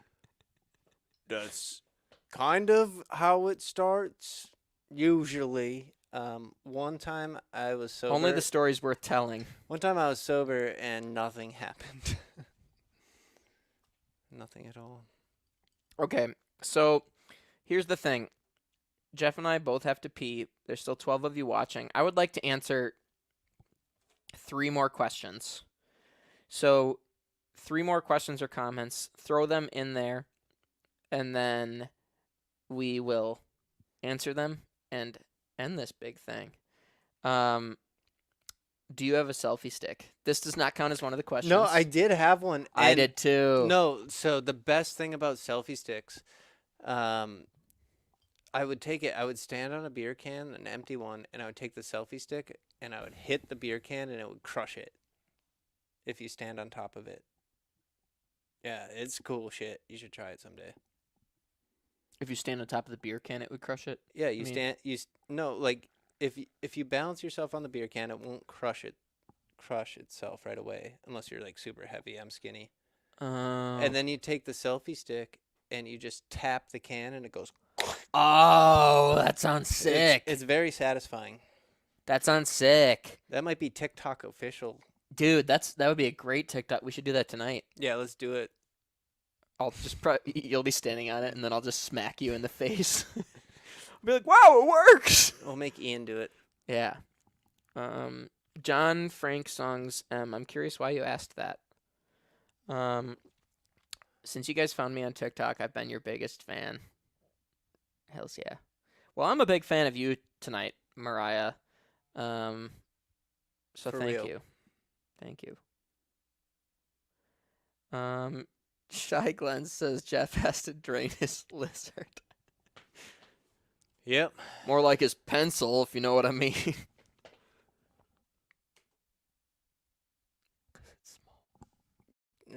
I thought it was because you could erase it. Do either of y'all listen to Marilyn Manson? Yes. I have, but I do not on the regular. He's kind of a poser. Do we want to add to that? I feel like we're kind of shorting these questions because we have to pee. No, I mean, Marilyn Manson is Marilyn Manson. I've listened to Marilyn Manson. I've enjoyed a few songs here and there, but I've never been like super, super, super into it. He would probably say the same about our music. Shy says, "Speak for yourself, Nicholas." Okay. Why is it that when we have to pee, everybody starts commenting? I know. Nick, love your musical diversity, by the way. Thanks, John. I appreciate that. What do you mean by that? I think I know. I think you mean that I either listen to a lot of songs or that you can hear a lot of influences in our songs. But I'm curious to know what you mean exactly. Do you like Avenged Sevenfold not from a music standpoint, but from a singing standpoint? Yes. I'll answer this one first. When I was in high school, I started listening to them first, and this was before his vocal surgery, and I always thought it was pretty badass, and didn't really understand the human voice or how vocals worked then. I was myself a really bad singer then, so I didn't quite understand how vocal cords worked. And then when he got vocal surgery, you can definitely tell there's a certain vibration, I think, lower in the frequency that you can't hear anymore. And that's a little bit nerdy, but his voice didn't get worse. It got different. But that being said, I've always liked them from a singing standpoint. Yes, I think what they do is very interesting. And I think that both tones he had pre-surgery and post-surgery are very interesting and cool to listen to. I've listened to them about as much as I've listened to Marilyn Manson. Okay. How much have you listened to Marilyn Manson? Enough. Okay. Yeah, so I listened to them a bunch in high school, and then it's kind of dropped off since then, but I listen to them once in a while. Thank you for helping me get through work. Watching while at work made it better. Oh, I hope your boss doesn't catch you. Yeah, and if he does, just show him the podcast. Maybe he'll dig it. Yeah. Yeah. Or the sticker. The recent punk plus your past stuff. Okay, cool. So he originally said, Nick, love your musical diversity, by the way. The recent punk plus your past stuff. I really appreciate that. That's one of the things that I pride myself on. And one of the things that I think is super cool about this band is we all have this cool musical diversity where we all come from different areas and can respect each other's areas and then can divulge into, that's the wrong word, but can go into more of the punk arena because that's what Jeff really likes. So we can go more into that punk arena, or we can pull out and go more to the pop arena, which is more where Ian lives. Or we can pull out from there and go more into the classic rock arena, which is our song Hey Mama. And I wouldn't say that's what I really like, but I do really like that. That's not my, like, yeah, that's my thing. But I'm somewhere in the middle of all of that, which I feel like makes this band work then. And it's why we have a unique sound, is because we've got a punker. And then Ian, he was a jazz drummer. Then he was a pop drummer. I would consider him now a pop punk drummer, to be honest, because I've seen him play like Travis Barker many times. And we just got to get that recorded more. It's definitely on the What the Punk album. And some of the stuff that he does, like our song Vitamin C, if you listen hard, the stuff that he is doing on drums is insane. Like, if we had to get a different drummer for whatever reason, like if Ian was like, I'm going to quit, they wouldn't be able to play that beat. It would be very hard to find someone to play that beat. Some of the stuff Ian does is insane, and it's because Ian's mind works very uniquely. Very differently. I don't get it still, and I've known him for 8 years. And whatever it is in his head that makes him special the way that he is, I believe is why he can play drums the way that he does. And he doesn't even... He's like one... You know those pretty girls that don't know they're pretty? That's Ian with drumming, I feel like. Like, he has no idea how great of a drummer he is. No idea. Okay. What are some of y'all's favorite metal artists? Oh, actually, hold on before that question. I am a drummer for 40 years plus, and Ian has chops. I agree. I love that. I love that. Thanks, John Frank Songs. Vitamin C is my favorite song, and it reminds me of my mom. You are just the sweetest, Mariah. You're a fave. And after all of your sweet comments tonight, we'll definitely send you some more stickers. Okay. Where were we here? What are some of y'all's favorite metal artists? Do you want to start or me? I don't even really know. Okay, The you answer start to that. thinking then. I have one right on the tip of my tongue. I'm ready to go. Okay.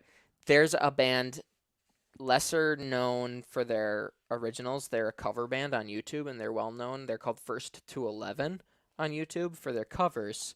They just started an original band as well, but they put out some originals as First to 11.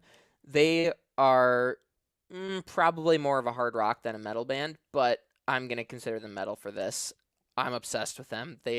I did an interview with them I have a podcast called The Nick Anderson Show. I did an interview with them. They're so kind, so cool, so much fun to talk to, and their music just freaking rocks. So check it out, First to 11 on Spotify and all of that stuff. I'm going to look up what this was like just announced like 2 weeks ago, their new band name for originals. They just passed 1 million followers on YouTube, or subscribers, I mean. And so they got signed then to do this original project, which is called Concrete Castles. And this is them. Concrete Castles. So they are just super sweet people, super cool, super fun. Other than that, I would have to say Johann Sebastian Bach, the original composer, not a band. I just think he was super metal for all the stuff he did. There's a band called Craftsman. Craftsman. That was a really bad joke. I was talking about tools. Oh. When it comes to metal, I don't really know. I don't really listen to metal. Okay.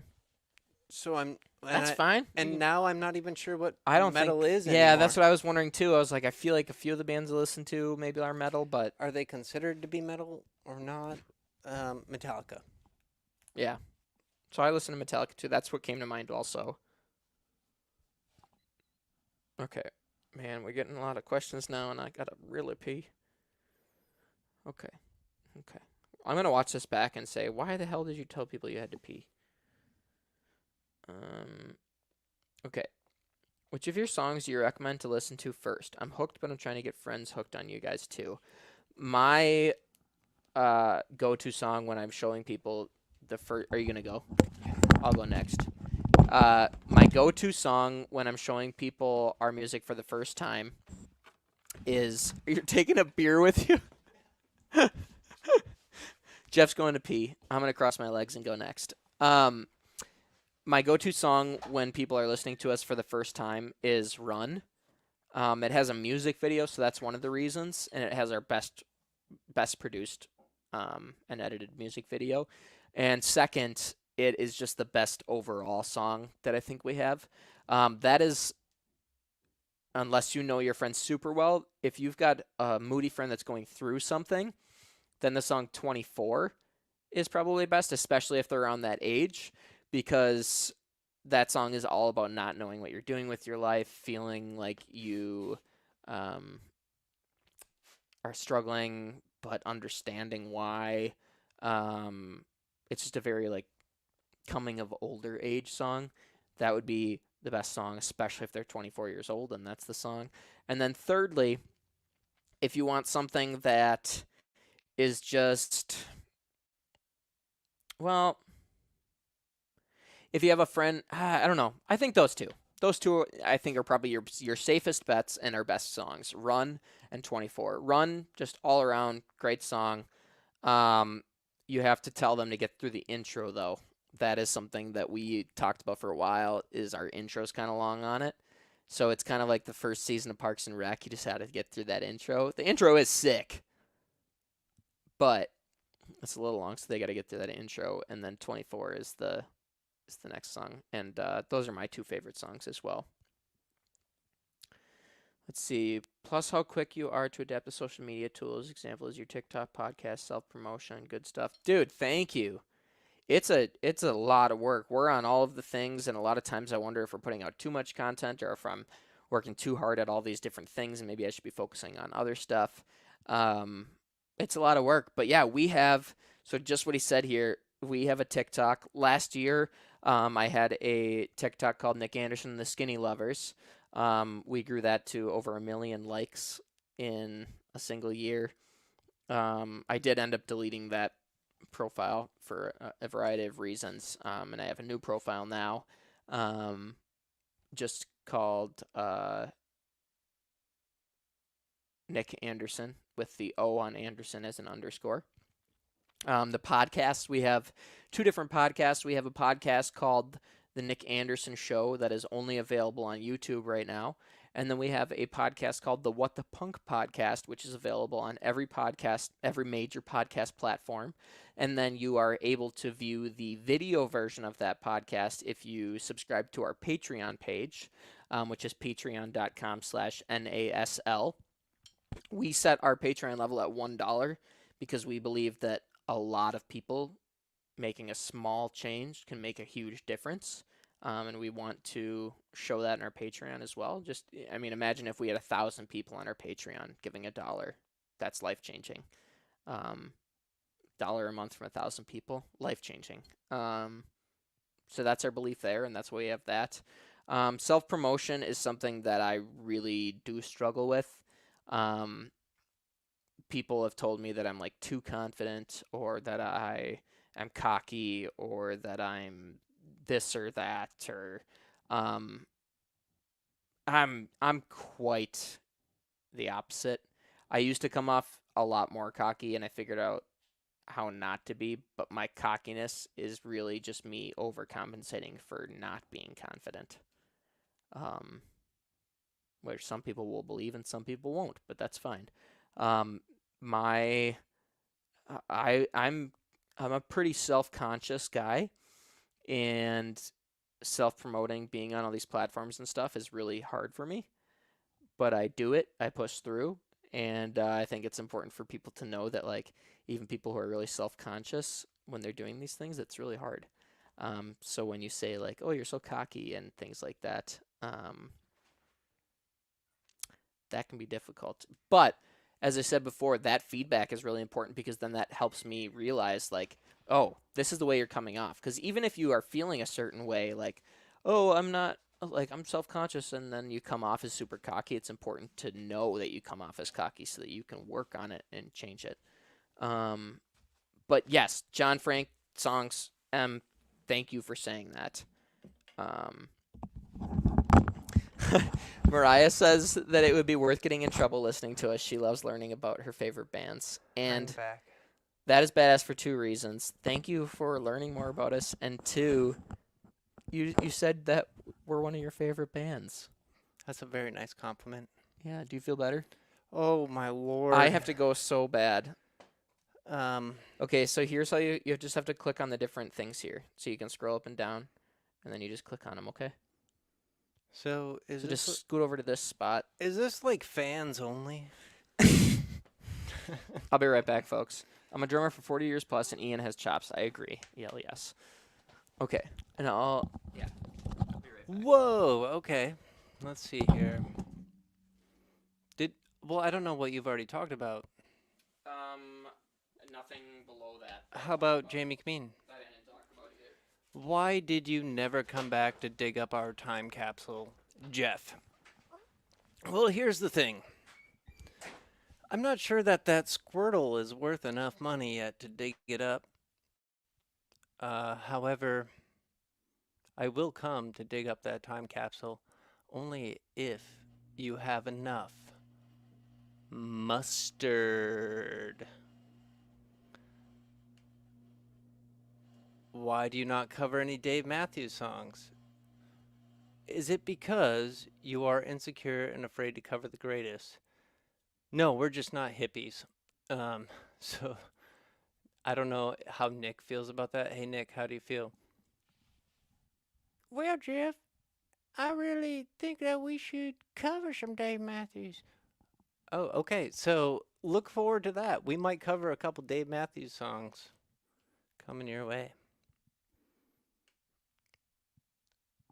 Well, I hope you all have a great night. I'm a go, but I love y'all. We love you too, Melissa, and thank you for the whole theater understanding. I'm glad you got it. 24. Am I as good of a host as Nick? I feel like I'm going too fast, but I also have ADD, and you know how that works. However, 24 does speak to my soul a little bit as well. 24 is one of my favorite songs to perform live and to just play in general. There's something special about that song whenever we play it. I literally, to this day, get the chills, even when we're just practicing. I get the chills, I get caught up in the moment, I get a lump in my throat, and sometimes I just want to cry. It's a great song.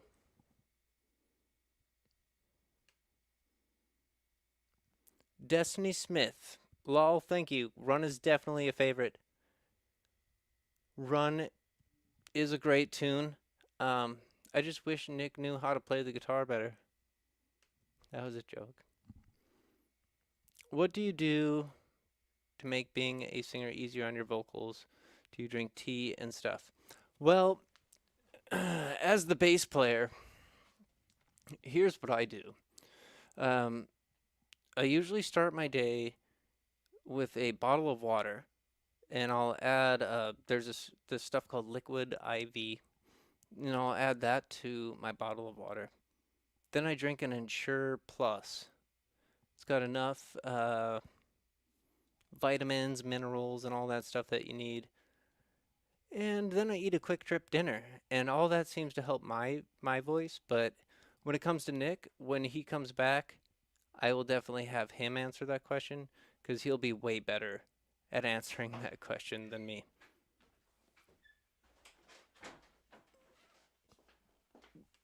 Don't fire Jeff, please. Uh-oh. I'm not even sure what I missed there.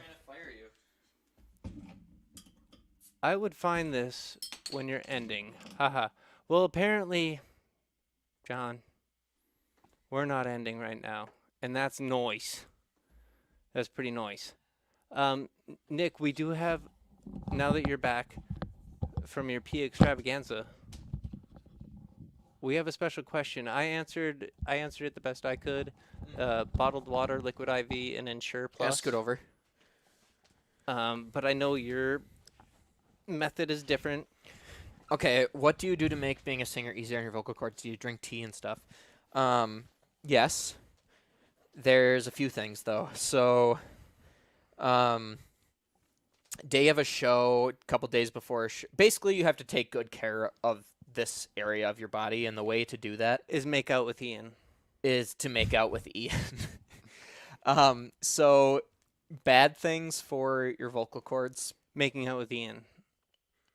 Bad things for your vocal cords, smoking, yelling. The biggest thing is talking really loud for me. So as a young, not huge band right now, what's really important for us at shows is talking to fans and doing things like that. So what I didn't realize for many, many years is talking to people before the show can be dangerous. You need to do it as a young band, but it can be dangerous. So when you're doing it, you need to get closer to people and talk softer so that you're not stressing out those vocal cords, because you're in a loud bar, you're shouting over everyone.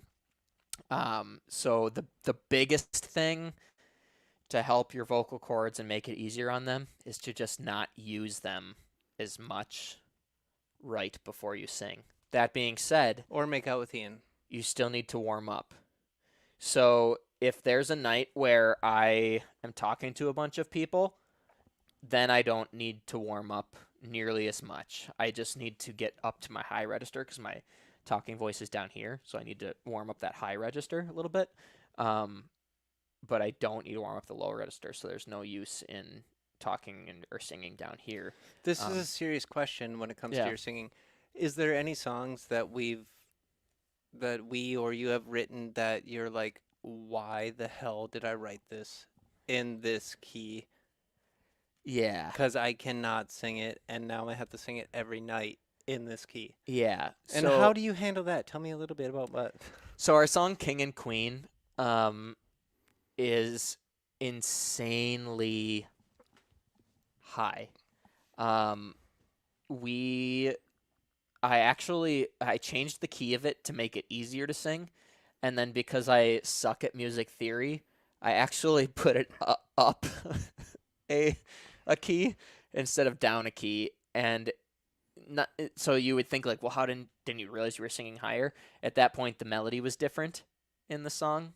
So when we landed on our final melody, the key that we had switched to was actually higher, but I didn't realize it until it was time for vocals to be done because I was always singing an octave lower. I don't know. It was a dumb mistake, but so that song is really hard for me to sing. So how do you get through that? How do you muster the mustard? Yeah. So when we're creating set lists, I always try to make sure that the song like King and Queen, there's one or two others that can be difficult for me to sing.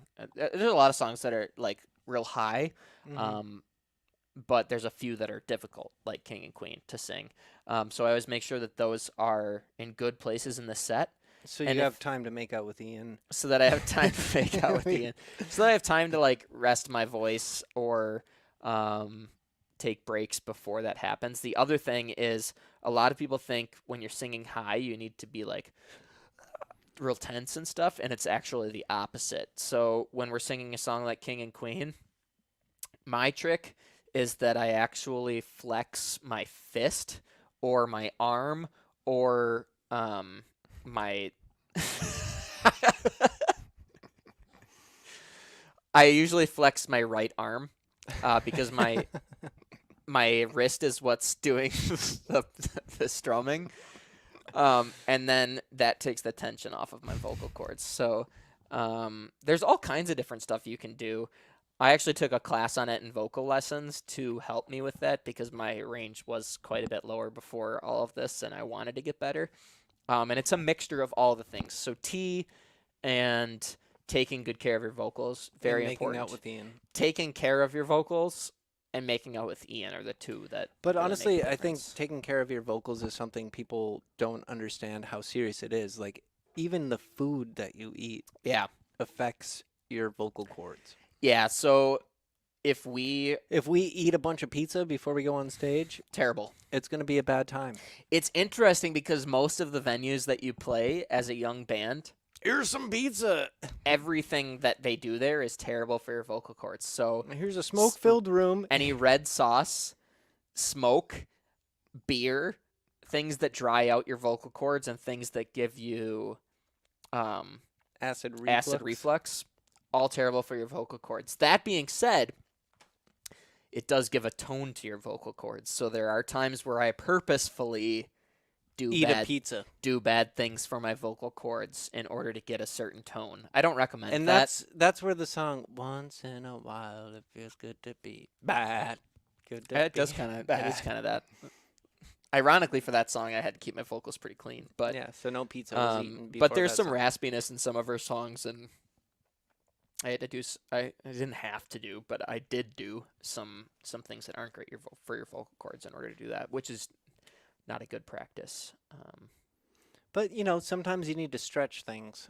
Yeah, which brings me to a comment down here. Matt Skiba's voice was the best when he was smoking.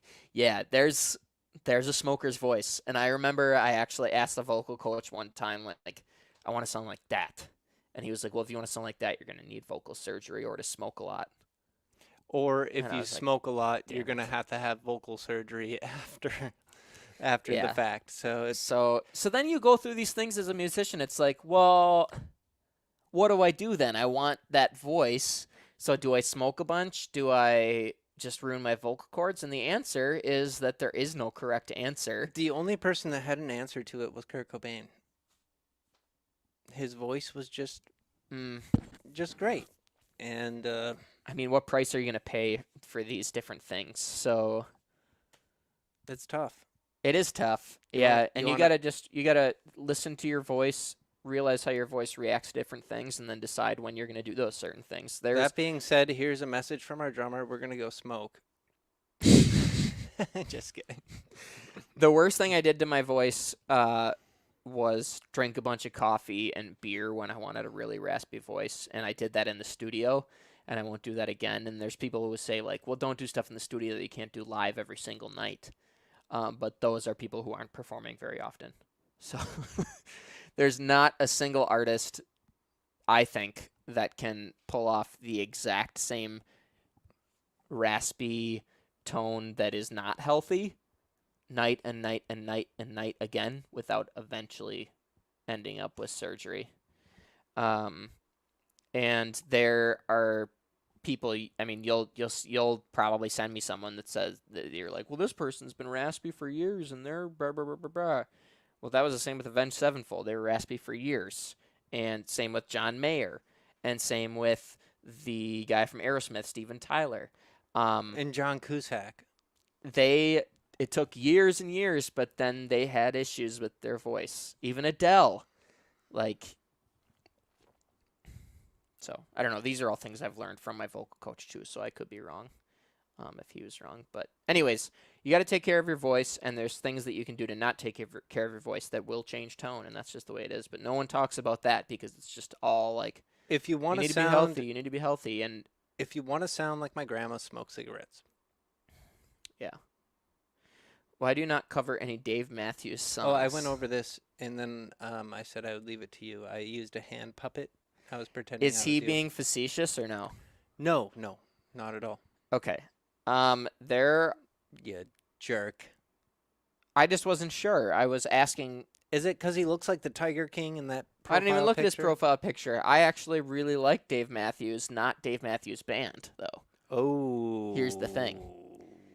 So, yeah, I probably made him mad, but I would have gone. I didn't know how far to go into the story, but so I really like Dave Matthews songs, which is what he's asking about. Dave Matthews Band, badass in a couple situations, in most situations, but not something I want to listen to. Something I'd see live every single time. Dave Matthews Band, but Does what he I sing liked, that song "Your Body Is a Wonderland"? no, that's John Mayer. I know. I was just kidding. But what if Dave Matthews sang it? That'd be weird. Your body. That was a terrible Dave Matthews impression. Yeah, he sounded like Tim Armstrong. Who's the guy that did? There was a Tim that did an album with Dave Matthews in Vegas, a live album. I like Dave Matthews live in all ways. So I remember Dave Matthews and Tim Reynolds. Dave Matthews and Tim Reynolds, that live album in Vegas, phenomenal. And also, so I love the song Gravedigger by Dave Matthews, one of the greatest songs. So what is a Dave Matthews song that we could cover? Gravedigger. Or, I mean, we could do Crash Into Me, which is just like the just basic Dave Matthews song that everyone knows. Well, see, and that's where I'm confused with Dave Matthews. I don't know a lot about Dave Matthews. I do know that he was a gym teacher from Menominee, Michigan. But the songs, are they something that everyone's going to know, or do we need to have like a special? I feel like Dave Matthews is a lot like Fish and Grateful Dead. I would prefer Grateful Dead over Fish. Where I was going with that is basically like the people that like them, They really like them. They like them. Okay, so we lost Melissa. She Like went to them, bed. damn near lick them. Well, I hope y'all have a great night. I'm gonna go out, but I love y'all. Thank you so much, Melissa. You Oh yeah, I might see this addressed tomorrow. that. Okay. Did you adjust LOL? No. Laugh out loud. Laugh out loud. Did you address this? A little bit. I talked about how 24 is one of my favorite songs to play live. It gives me the chills. It makes me feel nice. It makes me feel good. Yeah. So you did address. Okay. Thank you. Ron is definitely a favorite. Thank you, Destiny. Ooh, I like her profile picture. It says concert ticket. Oh, we addressed that. Don't fire Jeff, please. Yeah, and that's where you walked in. That's right. Oh, That's right. and I clicked on this, and I said, it's not quite the end, Johnny B. Noise. Mm-hmm. John B., he knows a lot about Old Vern. Mm. Even Okay. though it says Jonathan C., I go by John B. Because that's his last name. Okay, Yeah. gotcha. Okay, Mariah says, I'll be 24 this year. I've never heard a song be more accurate to how I feel. That is so cool. I mean, I'm sorry that you're feeling that way. What I mean is that I also felt that way, and it seems like a lot of people did. I didn't realize that I was, like, on to something with that. It just I was still a feel that song way. I wrote. Me too. It doesn't matter what your age is. I think that's the thing. My uncle is the drummer of the band Kansas, like Carry On Wayward Son, Dust in the Wind. Hey ho, let's go. That was not him. He listened to that song and messaged back and was like, this song is the anthem of a generation. Like, he's like, what 24-year-old, what person doesn't feel like this song? And that's, like, when he said that, he's not one to compliment just any old thing. So I knew I was onto something. And then when I get comments like this, it's just, that's the reason that we do music. It makes me want to keep going. We're all lost. I love comments like that. We're all lost in this thing we call life. Mm-hmm. But we keep on trucking on.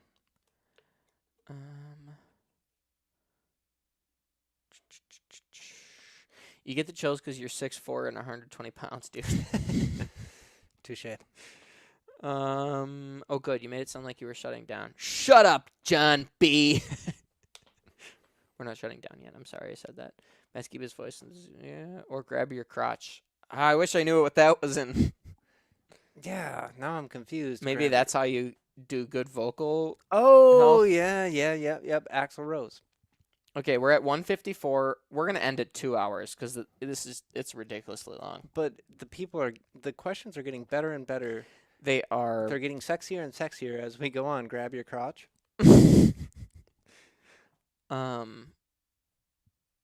If we continue getting great questions, we'll keep going. But I think I'm pretty toast. I mean, hour 54. Yeah, and then Ian's gonna get here, and Yeah, he said he was gonna get here at 10. Now we're just talking to each other. Have you done the one chip challenge? What the hell is the one chip challenge? Do you know? I think I know, but I just want to say getting sober. I'm sober. Here's my first chip. No, we haven't done it then. Would you ever consider doing covers to any songs? I would personally love for you to cover Dracula or Living Dead Girl. I think you could rock it. Oh, damn. Who More are Rob those- Zombie. Is that Rob Zombie? Yeah. Living Dead I really don't know Girl. that much about Rob Zombie. Yeah, I bet I've heard those songs Yeah, though. well, you don't know much about Rob Zombie, but you're all about White Zombie. No, I'm just kidding. What? Yeah. I don't get it. Awkward. Sorry. Toodle. That's a teleport warp. Yes, we do. We That- do those would covers. be- do. Those two songs would be very interesting for our band to do. Okay. I'm being honest, like 100%. Sleepy.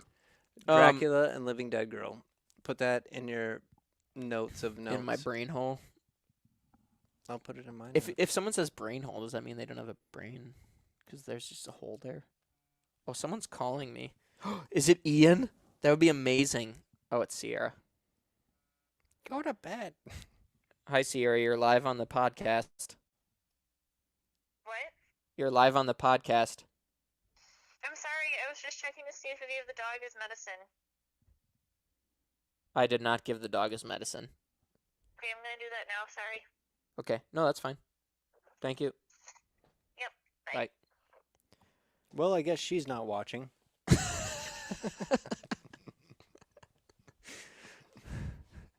Anyways, I'm taking notes, by the way. Living Dead Girl and Dracula. I think those songs would. Also, Dave Matthews. What if Dave Matthews did Living Dead Girl by Rob Zombie? Maybe we need to. what if we did a cover of Dave Matthews' cover of, like, first we need to get Dave Matthews to cover these songs. No, And then we need to do the cover of his cover. no. We just need to think. Like, what if Dave Matthews did this? I lost you. We just need to think. We need to think. What would this sound like if Dave Matthews played Living Dead Girl? Mm. Living Dead Girl. It might be cool. Okay. So yes, we would consider doing that. We've done a few covers already. Live, we do a few covers here and there, and they change up every year. If you like Blink 182, We've done. This is on YouTube. If you search, I'm not gonna send the link because it's pretty bad, purposefully so. But people did not get it. We did a whole show as Blink-182. oh, I wasn't even talking about that. We dressed as them and everything, and we played really bad. Like, we studied their live show where they used to, like, do certain bad things here and there, and we studied it and played just like it. And people did not get it. They just thought we were bad. Except One- for the true Blink fans there, loved it. They were like, that was exactly like Blink. Now, you're forgetting about one guy because after we played that show, this guy came up to me and said, when I found out you were covering Blink, I was not going to listen. I gave you 30 seconds, and you spoofed them so well that I stayed for the whole fucking thing. You guys killed it. And I was like, yeah, that's what we did. Yeah, we did that on purpose. We totally ruined those songs on purpose because we were spoofing them. And he was like, hell yeah, man. And I was like, all right, cool. So, We did, though. Like, yeah, that was our whole attitude with it. Like, they had fun. We had fun. we had fun. They had fun. It was the same thing. Like, Where I was going, though, is our cover of What's My Age Again. yes, that's where I was going to. I just forgot. We have a cover of What's My Age Again on YouTube. Excuse me. No. Excuse me. You need a no-dose or something, kid? I'm tired. We did Hey, a cover of What's My Age Again. It's on YouTube. Is it's on anybody Spotify and else stuff. out there and getting advertisements on their Facebook about no-dos all of a sudden? I have no idea what you're talking about. You don't know what no-dos is? No-dos? No-dos. No, dude, I don't You know. never what lived no-dos in is. high school if you don't know what no-dos is. Damn good comparison. What's that about? I don't remember. Damn alcohol. Matt Wright. Let's look back. Is his Matt Skiba? Maybe it was a Matt Skiba thing. Damn good comparison.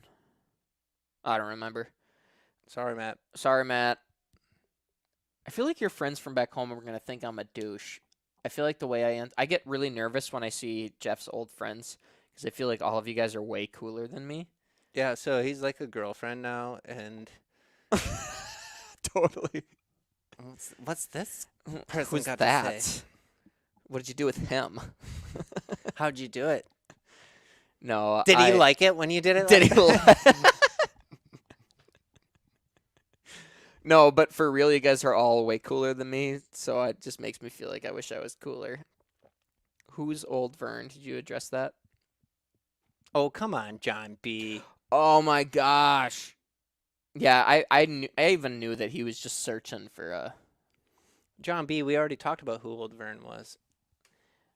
This Thing We Call Life would be an amazing song title. I love that.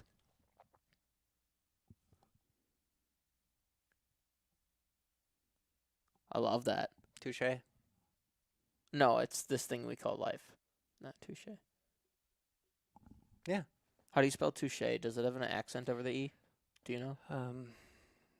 T-O space C-H-E-Y. No. That's Tushy. No, Tushy is T-U-S-H-I-E. I won the second grade spelling bee, so I think touche is T-O-U-C-H-E with an apostrophe over the E. Not sure. Okay, would you rather finish your life like Queen having never won a Grammy or like Milli Vanilli having won a Grammy? Man, he's got good questions. That's a great question. Queen. That's a hard question because I don't want to die of AIDS. I think you're over analyzing the situation. Oh my god. That is so That's what? What did I say wrong? Oh my gosh. I'm going to go Queen. I love Queen, so I just got to go with Queen. Here's the thing. Do you want to get a Grammy for lip syncing? No. All right, then there's your answer. I don't want to get a Grammy for lip syncing.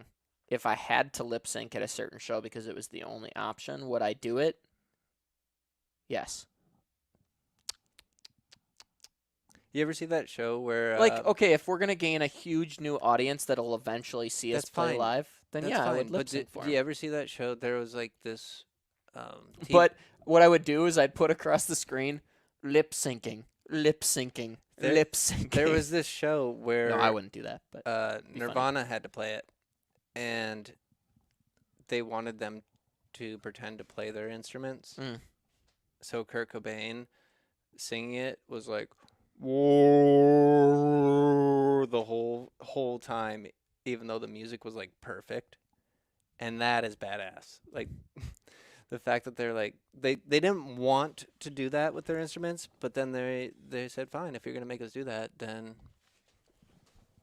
I'm gonna sing it like I'm It's a kind of robot. like when Jim Morrison from The Doors he wasn't allowed to say blah blah blah higher, and then when that lyric came, he looked right at the camera and said it.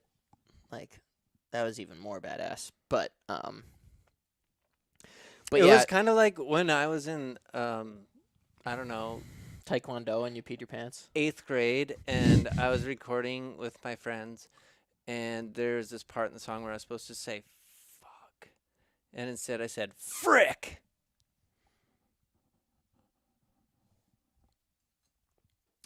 Or frickin'. But yeah, finishing like Queen, never winning a Grammy. Never winning a Grammy is fine. Whose career has lasted longer? Like, It's not even about that. Like, it's about the impact that Queen had. That's what I meant by career, I guess. Okay. Like who still I don't even know. Like if you can, like Freddie Mercury gave the best performance probably ever That's what he said. at Live Aid. Like if you have the best live performance ever, why the fuck do you need a Grammy? That being said, I really want to win a Grammy. It'd be super cool. I want to win a grandma. It'd be super cool, but it's not everything. It would be really cool, and it would be really cool, especially at a lower level of career. There's an artist named D Smoke that was at the Grammys this They year. call me D Smoke. He's an incredible rapper. He was pretty much an unknown a year ago, and he's still fairly unknown, but he was at the Grammys and nominated for one, and I think that's fucking cool. Anyways.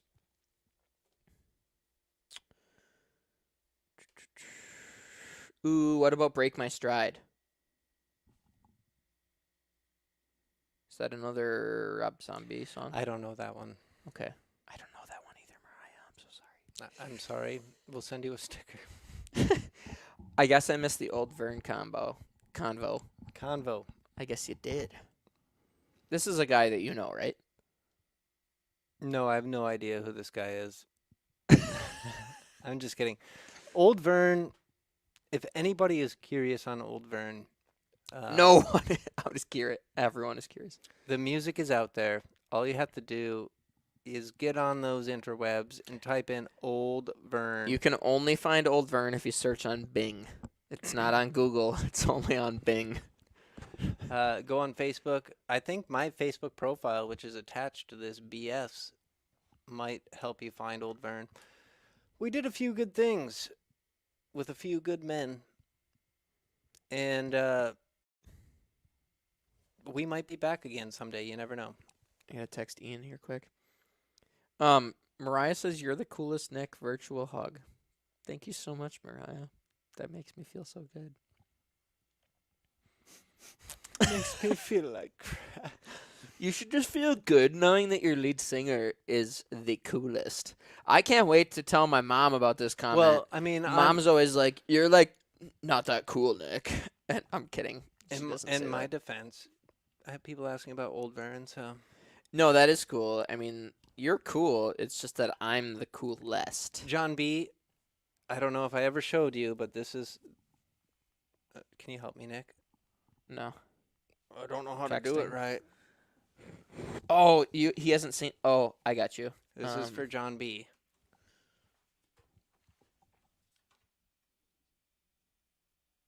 There you go, John B. It's right there with Steve Austin. Crashing beers. Grain belts, probably.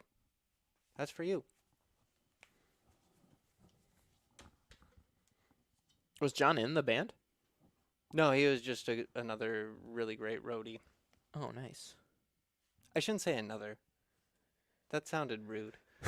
You have so many roadies. John B. We should call Ian. was our biggest fan. We should call Ian, see if he wants to be on the show. Touche. We had another touche. Oh, she was telling us how to spell touche. Hi, you've reached the inbox of Ian McAllister. Sorry I wasn't able to take your call. Please leave a message, and I'll get back to you as soon as possible. If you were a dinosaur, that's an interesting one. Shai says she's concerned about her bladders. You must. We each took turns going to relieve them. Yep. So don't worry, We Shai. tinkled. We tinkled. Tinkled. Jeff gets it. Yeah, he does. If you were a dinosaur, which one would you be and why? You first. Oh, I think Ian's calling. Hi, Ian. You're on YouTube live with a bunch of people. I am. You are. Hi, bunch of people. They want to know, why are you so good looking and how do you maintain it?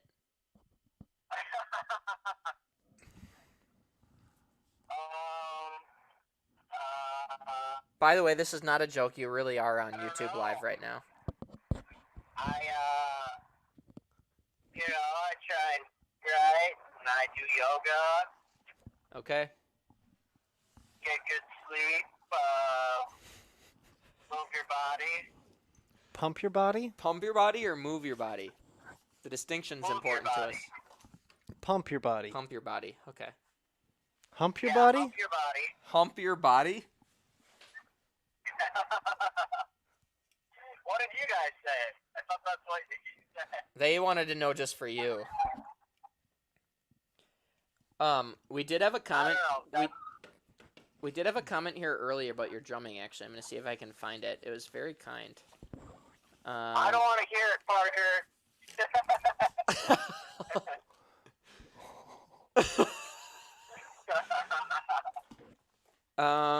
Okay. He's just kidding, Parker. This episode has been brought to you by Ensure Live. It was a guy that said that he has been drumming for 24 years and that he said Ian has chops. But I would be a better replacement. What you would what? He says, I've been a drummer for like 24 years and Ian has chops. Cool, thank you. I've only been a drummer for like 10, 11, 12 years. Something like that. Yeah. So, Are you almost here? definitely has more time. I think I'm like 20 minutes away, 15, 20. Okay, cool. All right, we're gonna get back to these fan. We're gonna Okay. get back to these fan questions here. But when you get here, come right up to the loft, okay? Sounds good. All right. We'll see you Toodles! soon, buddy. Bye. Bye. God, he's so full of himself. I know. The whole time he's just like, oh, Me. What are the questions for me, you guys? Yeah, tell me all about me, guys. Okay. Oh, we didn't answer the dinosaur question. Yeah, I was ready for this one too. You go for it. Okay, so a pigeon. Mm-hmm. Yes, a pigeon is a dinosaur. Birds are dinosaurs, I found out. I think I would go pterodactyl. So is a pigeon a weak answer? No, I think we'd be in the same family still. Isn't it I crazy fly. to think that like the bird that shits on your car window is a dinosaur? So, is it technically a dinosaur, or was it just alive at the same time as dinosaurs? Oh, I was listening to a paleontologist talk about it. That's my question, though. Like, is everything from that era called the dinosaur? No, like birds descended from that shit. Oh, well, they descended from it. That doesn't mean that they were. I mean, like, No, they're fucking dinosaurs. God damn it. I don't think so. All right, well, we'll have this conversation in a podcast in the future. Okay. Are birds dinosaurs? Look for it on Spotify and OnlyFans. Ooh, this next question is super cool. Any advice for someone who has anxiety about putting their music out there? Great stream, guys. Lots of advice. There's a lot of anxiety about putting ourselves out here like this. Yeah. Music-wise, Music-wise, you never know. the easiest answer, the fastest answer is you just got to do it. But I hate when people answer the question like that. There's a lot of people that'll just answer it like that, and that really perturbs me for they some answer reason. it like a Nike commercial. Just do it. So my truthful advice for you having anxiety about putting your music out there is to put your music in a private Google Drive folder and then have your friends over first. Have your closest friends over first and show it to them. Ask them what they think of it. And tell them that you want their truthful opinion, and that's going to be hard to hear, but that you want it. And then after you have that truthful opinion, either you work on your music more, or you say, no, my friends don't know what they're talking about. This is good, because sometimes that's true. Often it's not. But you take what your friends say, you grow from it, change your music from it, or keep your music the same from it, and then you put it in that Google Drive share folder and you send it out to a few more people and see what they think of it. And if you're getting a few good responses here and there, and you trust the people that have given you those good responses, then you know you have people who are going to like it. And you put it out and you try to get it to more people like the people that have already liked it. Or, Could I give a different response from a yeah, different I don't know perspective? if I like my response even. Different perspective. I guess I was just trying to show like that you can just share it. Like I was trying to have him build confidence. Like you share it to a small amount of people, see who likes it, build that confidence in yourself so that you're less scared to put it out there. But again, the easy answer is just put it out there, and you've got nothing to lose. It's art. You're gonna get some negative comments on the greatest art. The greatest art possible gets negative comments. From my experience, and I'm not even sure if this is available to the public, but I'll throw it out there on YouTube. There was a time before this band and between my last band that I started writing my own music, performing on acoustic, recording it, and putting it out there. And I honestly didn't even think twice about making it public at first. Like, if I liked the song, if I enjoyed listening, you got to give it the sober test, all right? So you're playing the song, you're writing the song, you're having a good time, you figure it out, you finally have your song written, you record it, it's great. Give it a day, give it 2 days, and then listen to the song back again with a clear mind after the writing process. And if you think that that song is catchy and good, put it out there. Who cares? I like your answer a lot better. Who cares what people think? Yeah. The only reason that those songs that I put out might not be public anymore is because I started playing in this band and I wasn't sure if we would use those songs or what might happen with that material. So, but it's out there. I put it Sure. out there for anybody to hear, and it's not like people emailed me after I put it out was like, "You're a joke." Yeah. Yeah. I've had the opposite experience too, though, where you put something out and then people just shit on you. But did you promote it? Yeah. And how were you promoting it? Like, there's so many different factors that go into things where people. I mean, I put stuff on TikTok that are like, you're trying way too hard to be this person. And then I had to like Google who that person that I was trying to be to. Like, I was like, I don't even know who that is. So how am I? But that's TikTok. I'm thinking if you're writing music yourself and you want to put it out and you honestly enjoy listening to your own songs, if you think that they're good, Yeah. put them out there. That's the test. If you don't enjoy listening to your own songs, and I don't mean listening to your own voice, because I think there's always a little bit of uncomfortableness listening to your own voice. My voice sucks. If you enjoy your own music, your voice does not suck. If you enjoy listening to your music and you think other people will, put it out. Always there are going to be people who do not like it. The best song you can think of right now, like your favorite song, there are people who think it's trash. And it's going to be the same way with music that you put out. And the difficult part is when you're starting out, you have a small group of people. So it might feel like half the people that you know hate your song. But if half the people that you know love your song, there's a lot more people like them out there too. Yeah, there's a lot of potential in that. Which also means there's a lot of people who won't like your song out there too. So you got to remember that, but just don't get down about that. So And sometimes it takes 5 or 6 years for somebody to hear that song and be like, "Wow, I really like it." yeah. So my advice for you is, it's kind of like that first time you get on the highest diving board, or the first time you ask a girl or a guy out. It's that like, "Ooh," and then you jump and do it. Same thing if you're asking someone out. It can go bad, it can go good, but once you have that experience, you can learn from it and get better. That same thing, I think. I like that analogy. Yeah, it's kind of stupid, but it's all right. What? I'm just kidding. I like I'm totally kidding. I like it too.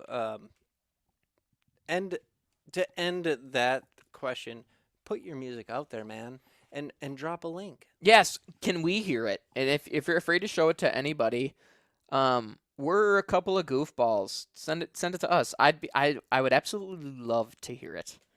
I'd love it. Okay. I would pay cash money to see you live. Yes. That's I love that. cool. Where are you? We'll be there tomorrow. Yeah. Mariah, I want to tour wherever your city is because you were the coolest. We need to buy you a drink or get you a T-shirt. t-shirt or we'll definitely send you more free stickers here and you're the coolest. Do you think Robert Plant or Axl Rose is a better frontman? Robert Plant, absolutely no contest. No contest. The difference in Axl Rose and Robert Plant is the difference between Axl Rose and me right now. I'm a So- nobody, and Axl Rose is huge. That's the difference between Robert Plant and Axl Rose. Robert Plant I is would the man. Axl Rose is nobody compared to Robert Plant. I would take that little seedling planted into the dirt over Axl Rose any day. Hmm?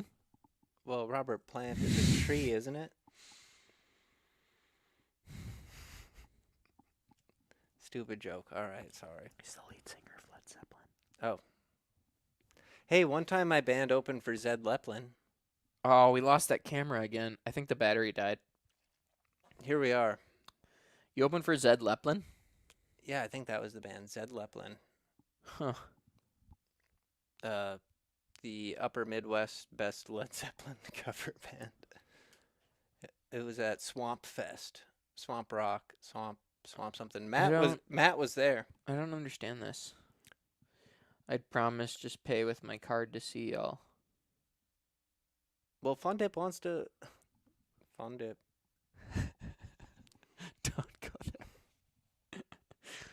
Thank you, Fun Dip. I had a sexual encounter with Fun Dip.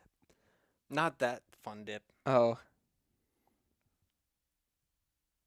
Never mind, I didn't. You goof. I wish I wouldn't have said that. Like Eminem said, you think I give a damn about a Grammy? Half you critics can't even stomach me, let alone Half you- stand me. Half your critics can't. That was you.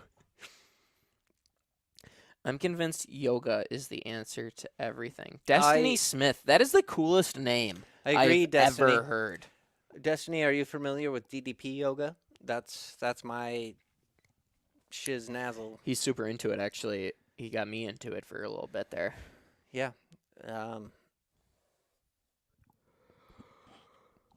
Sleepy. We're gonna release a yoga album in the next hour. That's it. Yeah. Yeah. I like yoga. I like yoga a lot. It's very relaxing. The birds work for the. Oh, how do you say that? Were you hooked on phonics? Do you know how to sound it out? Burguese? Sound it out. Sound it out. Borgiose. Borgiose. Coming from, Borgiose. Borgiose. Borgiose. Borgiose. Right? mm-hmm. I don't know what that means, but apparently the birds work for it. Oh, this is amazing. Would you ever consider doing an NSL trivia night? Fans could hear questions and pick which band member is the answer. That's amazing. I love that. We could give away prizes. Yeah, to our mom and dads. Yeah. Oh my gosh. Gladly Ford, that's amazing. I'm going to take a picture of the screen right now because that's an incredible idea. And you're sure that's not your mom? I'm not positive, but either way. Okay. Do you like how I posed for the picture while you were taking the I picture didn't even see in it. front of the camera, in front of the computer? I didn't see it. Ooh, that's some Inception shit right there, you know what I'm saying? Oh, this is a question exactly for you, Jeff, from Mariah. What is your favorite conspiracy theory? You better buckle in.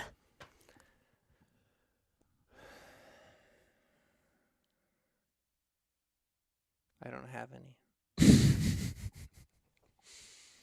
What is my favorite conspiracy theory? There's so many things out there. There is billions and billions of people. No, this is a tough one. Like I've never really thought about what my favorite conspiracy theory is. But I think there are things out there that we are misled with as the public, and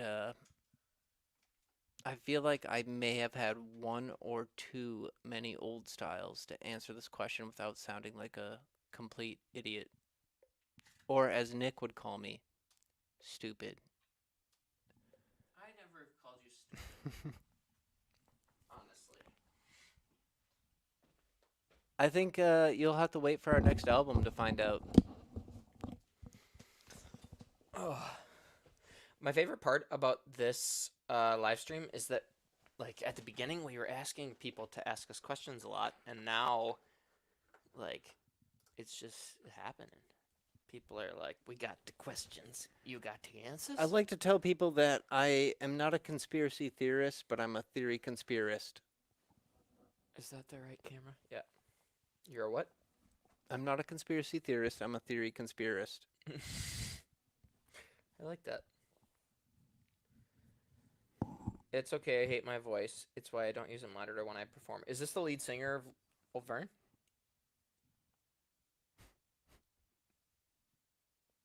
No. No? No. Oh. I was gonna say, I like his voice. I don't know that I've heard John C. Bergeron's voice, but I have seen him comment and like a lot of stuff. So That's I like John that. B's voice. John B. I'm sure your voice is just fine. John B, you are better than you ever think you are. Every time I talk to you, John B, I'm going to spank you next time I see you. Mariah's in Las Vegas. That's one of my bucket list places to play. What's the best conspiracy in Las Vegas? Yeah. That's a... And she also says bourgeoisie is how it's pronounced. What does it mean, Oh, Mariah? bourgeoisie. Bourgeoisie. Do you know what it means? Oh, also, Shai says, please tell Jeff that Glally Ford is my BFF. I knew it. And yes, she is brilliant. Las Vegas. That would be cool. Mariah, where's a place that a band like us could play? We're like, I mean, we have fans over here, but like, I don't think, I mean, our second biggest place on Spotify is Los Angeles. But we've toured the East Coast. We haven't toured We've the toured West. the East Coast, but not the West. So I don't know that we'd draw a lot over there right now. So, like, is there a smaller, like, 100 cap venue that we could play there? Like, we could probably, like, Ian would make out with a lot of people if we could play there. yeah. Is there, like, 100 capacity venue that we could play there? Anywho. Also, John, why aren't you dropping links about the old Vern videos that Oh, you've actually, Ian just texted me. He has a short message for everyone. Oh. Hi, my name's Ian McAllister, and I'm the drummer for Nick Anderson and the Skinny Lovers. What's the video under that? Is that This Ian one? drinking? Let's see what this is. They've been licensed to MTV, ETV, Netflix, and 10 more streaming and content networks and channels. Their live show has taken them to the world's largest summer festival, Summerfest in Milwaukee. Make some noise for Nick Anderson and the Skinny Lovers!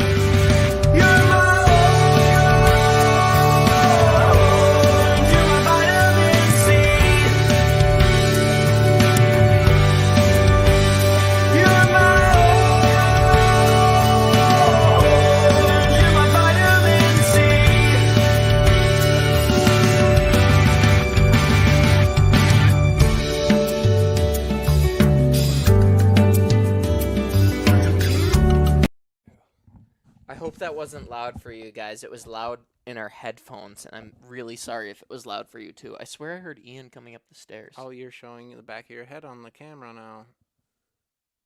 Shit. This is why I wear that goddamn hat. No, it's not why I wear it, but yeah. Did I show it?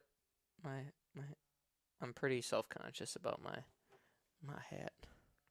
My head. Ian's calling. Ian's calling again. What's up, Ian? I'm here. Come on in, bro. Let me in. Is it I locked? cannot. Is it locked? Yes. Oh, I'm sorry. Jeff will come get you in a second here. Ian's going to join us in a second. I apparently locked our studio up, so he can't join us. But right now is when you guys can ask questions for our drummer. He has worked all day, so he probably won't stay on here super long. But if you have questions for him, now is the time to ask while he's here and awake.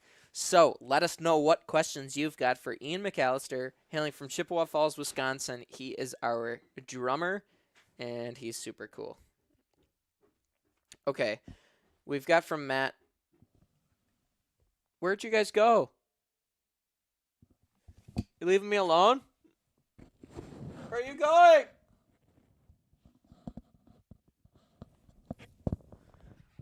They left me. Pterodons and pterodactyls are vastly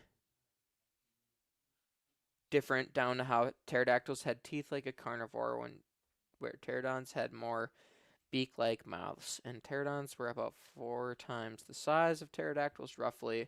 My 2-year-old son informed me of this morning. That is amazing. I love that. Oh, you're not Jeff. Hi, Ian. My fans, my beloved fans, the star has arrived. There is your headset.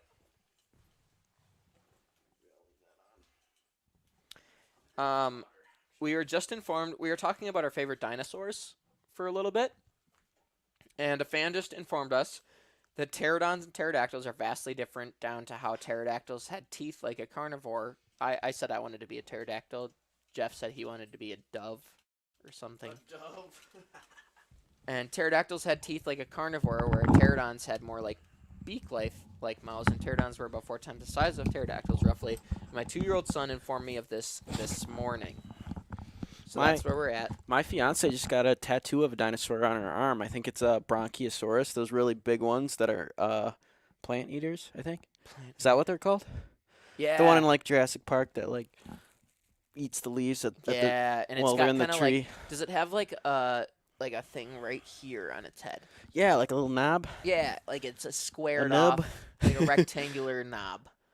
I don't type know if thing. it's rectangular, but yeah. I feel like it was. They got something up there. Here, I gotta Big show forehead. you. Okay, we have no questions for Ian yet. There's 9 people watching still. Holy man. I know you have questions for Ian. I just asked a little bit ago. Ian is the drummer of the band. He went to Chippewa Falls, Wisconsin. He went to high school there. It's where Leinenkugel Summer Shandy is brewed. He is a drummer, a percussionist. He is a college graduate, a super interesting guy. Ask him anything. Ask him the same questions you've asked Jeff and I, and he'll answer them.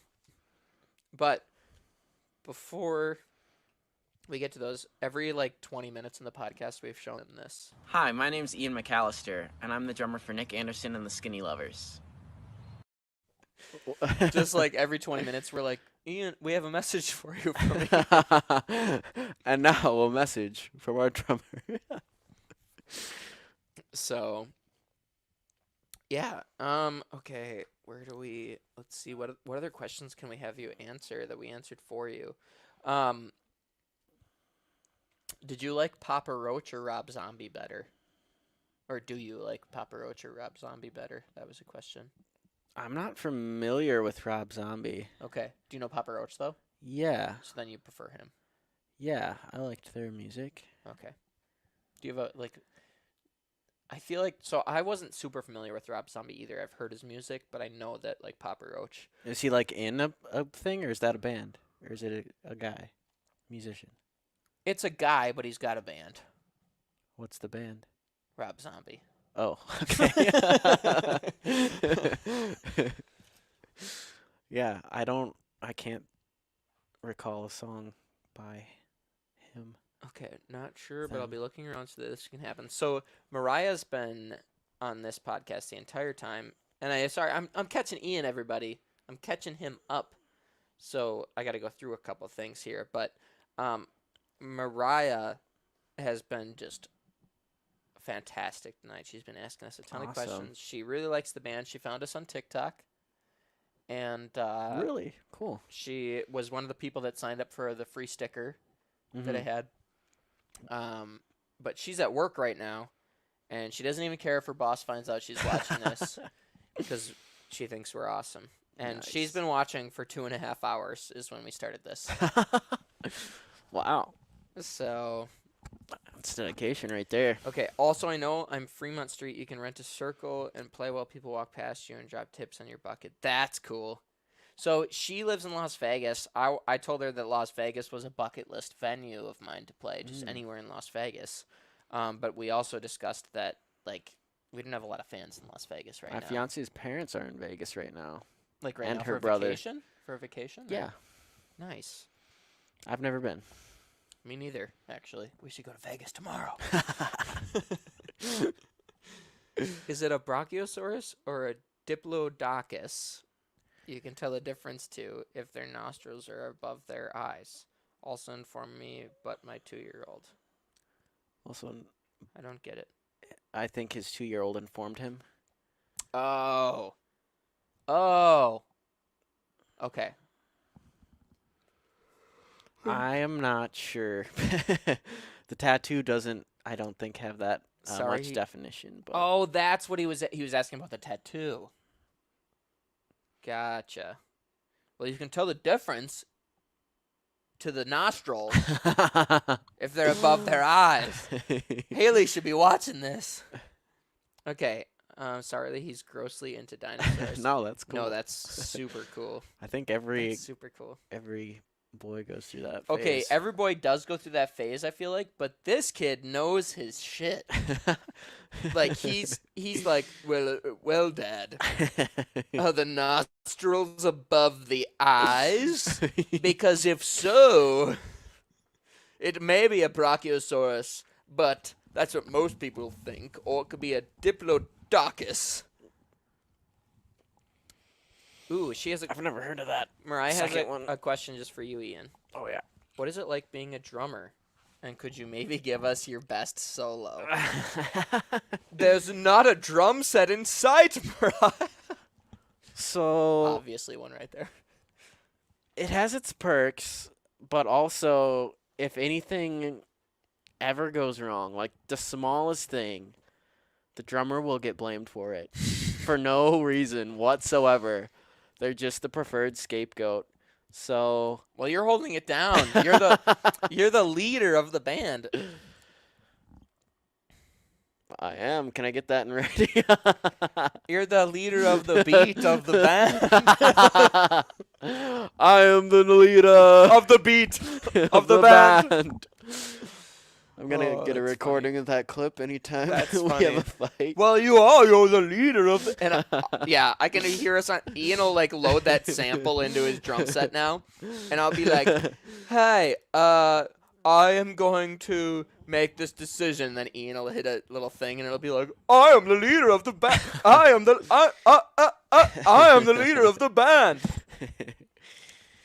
Mariah says Ian's laugh is a little contagious. Awesome. I'm glad it's just a little contagious. It's not like COVID. Another It's like- another thing about being the drummer is it takes me longer to set up and tear down because they just have like their guitars. They just like whoop, put it in the case. I'm done. Let's go. That is not true. I have Me and you both have a lot to set up. I have 4 drums, and some drummers have more than that. And then, yeah, notice how I had to look back to see. And then 3 cymbal stands, and you got to fold it all up, and then they're all heavy, and then it takes like multiple trips. Unless you I think get he's help, whining but- a bunch. It's really not that These bad. are real differences. I am whining. I am totally whining. I have to set up all the These are- sound equipment. these are I the only set up things I think I about. set up microphones for all these jumps. You've started to have us. Ian has learned how to set up his own microphone, so now Yeah. he is a champion. Yeah. But Jeff is still a whiny little bitch. the most set up out of any part of the band. We need more questions for Ian. Let's keep him rolling here. Let's keep him rolling. More than anybody else in this band. Murr. Mariah Nick says- said I'm the new leader of the band, so all I accidentally said it. all decisions He s- must be he deferred s- to me for He said approval. that. He said that. You said that on your own free will. He's I don't Supreme remember. leader. I want a crown. no. Oh no. All right, Jeff, you're gonna sit in my. I mean, I do spot here. control the tempo. I can, Can like I, start a song like twice as fast, and you guys just have to play along. Ow. That's another thing. Okay, that's another thing about being the drummer that's kind of cool, but also scary is that you have a lot of like control over how things go. Because there has definitely been times where like I'll mess up the tempo and either be super fast and we'll be like sweating and the guys will just look over at me and be like, what the fuck is going on? And I've just like chugged a V8 or something. Same thing happens in most locker rooms we're in. We'll be in there and some guy will be just chugging along like, oh yeah, like this is it. And we're like, what are you doing? And he's like, oh, I'm sorry. And then he stops. It is true though. Ian has such a responsibility on stage, so we don't play with tracks a lot. We do it sometimes, but when you're not playing with tracks, the slightest change in Ian's rhythm, or if he misses a couple of bass drum hits there or a couple of snare hits here, it throws everyone off, and everyone feels it. And he's right. The drummer gets blamed. If Jeff and I mess up a note or two here and there, everyone's like, oh, it's just a guitar player and the bass player. Not true. The bass, they notice the bass. Well, they notice. Here's the thing about a three-piece. If you're the only person playing your instrument, people notice if you mess up. So this is something I learned. All the bands I've been in before this Had Galen. had Galen or had another guitar player. And when you have two guitar players, there's so much going on that you can mess up a bunch. But when we played our first gig as this band, I was like, oh shit, like I can't screw up. But at least you have your pedals, you have your distortion to cover up some of that. What's it been like cutting down, obviously we cut down to a 3-piece from a 4-piece. What's it been like playing a lot solo this past year or two? Like, obviously, that's even more so, just like 100% everybody, like, it's just you. That must have been, like, very nerve-wracking at first. And to, like, have to remain consistent the entire night, because if you do mess up, like, it's so, like, you're right there. It's basically obvious, I guess. Tell me a little bit about that. So Ian's right. This year I played a bunch of gigs just by myself because a lot of places that are hiring people right now can't afford full bands. And in order for us to play, these guys have to take their time and give it to the band. So they should be compensated fairly for that. And a lot of places can't do that right now. And a lot of places aren't booking at all right now. So when I get a gig, I'm super thankful for that. And I played a lot last summer at tiki bars where everyone could be spaced out. And I'm going to play this summer a lot tiki bars where people could be spaced out. It was the safe option to book. And Jeff is drawing a penis on his phone. You don't know that. It could be a pickle. So when COVID happened and when I went full-time as a musician, Ian's right, I took a lot of gigs just by myself. And it was crazy the first couple of gigs I played because I exude confidence but don't necessarily have it. So when I started at these gigs, what the hell is that? So when I started these gigs, it was really hard for me because, like, you get up there and even if it's 10 people or 20 or 100 in the audience, I don't remember where I was going with that, but, like, no matter the amount of people in the audience, you're nervous. So when I was up there all by myself, I like remember like physically looking around and being like, "Yep, it's just me." So then you start playing, and you're nervous as hell, and you just get a little bit nervous or a little bit less nervous each show. The first show I played, really nervous and did okay. Next show, a little bit less nervous because I was like, I've already done this. Yeah. And then the next show, a little bit less nervous. And now, I'm still super nervous. And now I get nervous from time to time. But I know in my head, like, you got this. And then I have to give myself a pep talk sometimes. And I still get nervous. But now it's a different kind of nervous. And I know that I got it. And I get nervous at different times and sometimes not nervous hardly at all. But yeah, it's So you say it's- it's helped you gain confidence doing that? it's helped me gain confidence a ton. So like when we last year we played a gig in Wausau, that summer park. Mm-hmm.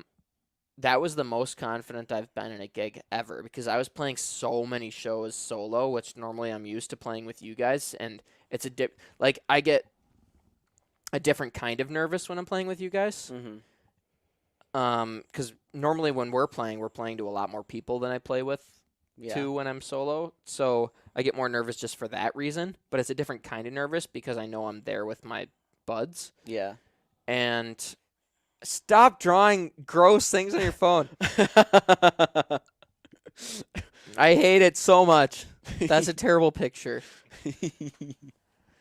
I don't know, I lost my train of thought. Jeff drew a dinosaur with penises. No. It's not even close to that. It's an elephant. It's an elephant? Yeah. Oh, so I just saw the penises. You don't see the elephant there? Oh my gosh, we need to rein it in here, guys. Yeah, we've lost half our viewers. Anyway, Ian, so I get nervous in each way differently, but like Oh. Ian said, when we played together after not playing and me playing solo so much, I was a lot more confident in our show. That's why people are always like, you gotta cut your teeth and you gotta keep playing and keep playing and keep playing and keep playing. You just gotta get good enough. Like these, at the risk of sounding old, these young kids who have only played on TikTok or have only recorded in a studio, they don't know the nervousness of actually getting in front of people. And like when you're on TikTok, you can do 100 takes until you're happy with what you put out there. O-W. Yeah. Dumbass. But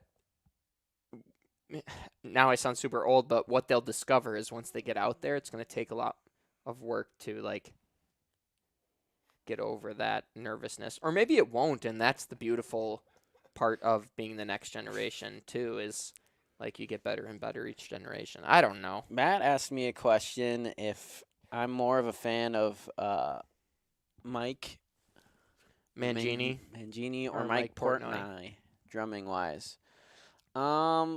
So actually, like one of the first, like when I got my drum kit,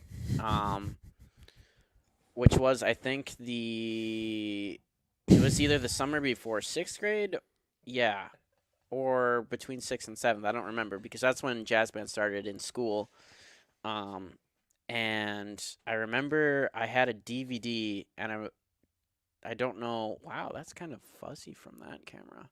Anyways, I got one of my first DVDs that like showed you how to set up the drum kit, and I think there might have been some like educational stuff too. It was Mike Portnoy. So that was kind of a nice starter video. I'm not familiar with the other drummer. Hopefully that doesn't Mike Mangini. discredit me for you so much, but Both are better than Mike Plumley. Also, No one can hear you, you dumbass. Mike who? both are better than Mike Flumley. Also, is the man Genie any relation to King of the Hill? Good question. Oh, this is an easy question to answer. I gotta look him up. Mariah says, "What color are your drums, Ian?"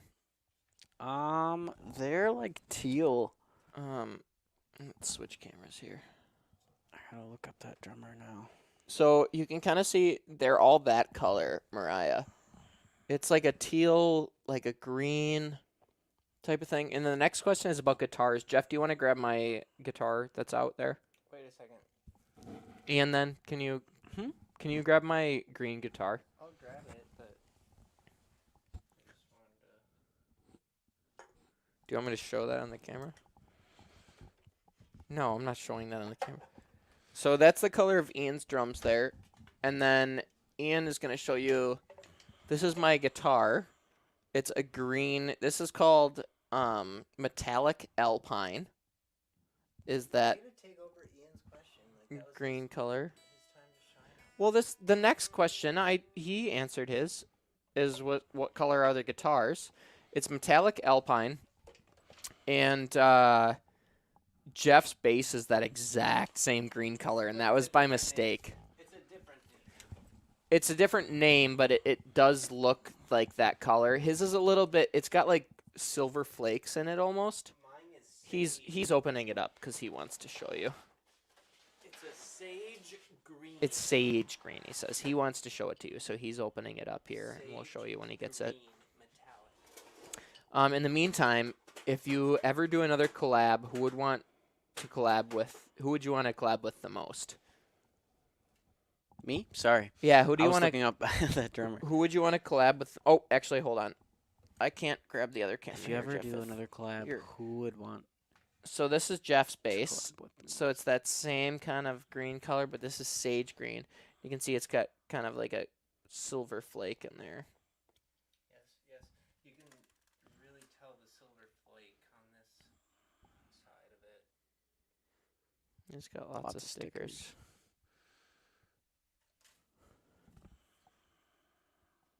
Who would you want to collab with the most, Ian?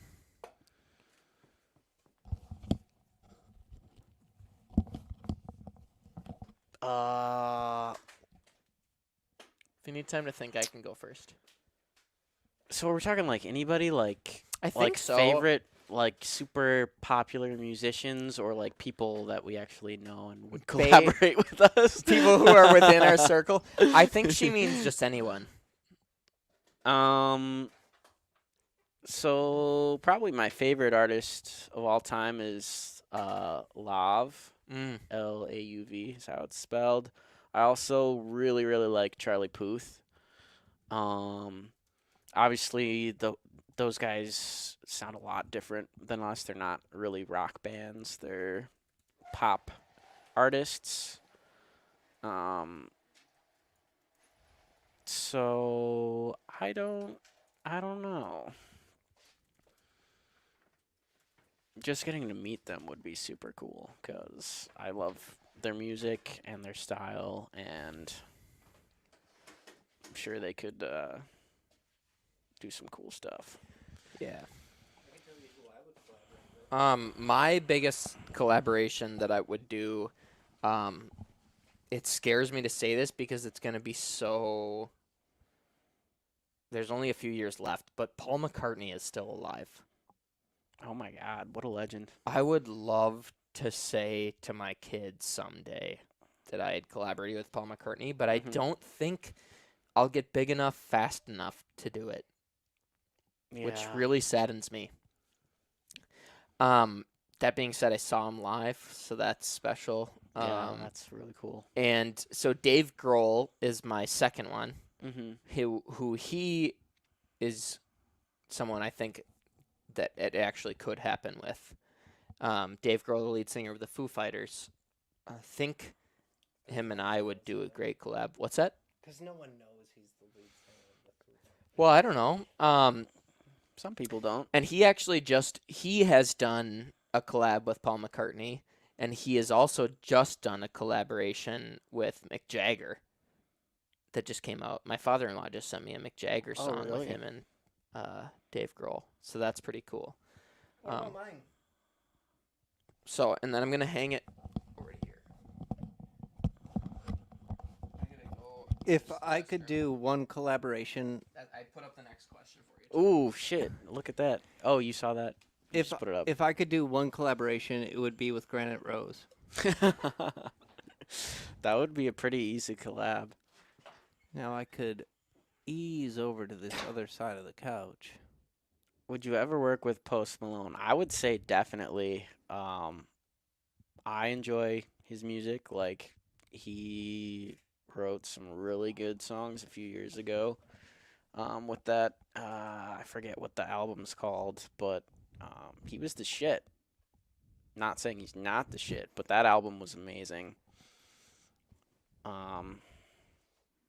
Yeah. And it was so cool too, because it was just like a new sound. Like, it's so great when a new artist just like breaks through and like freshens up the music scene. What? Oh, the camera went off? Why did that? Did he run to get a battery or something? Or did you press something?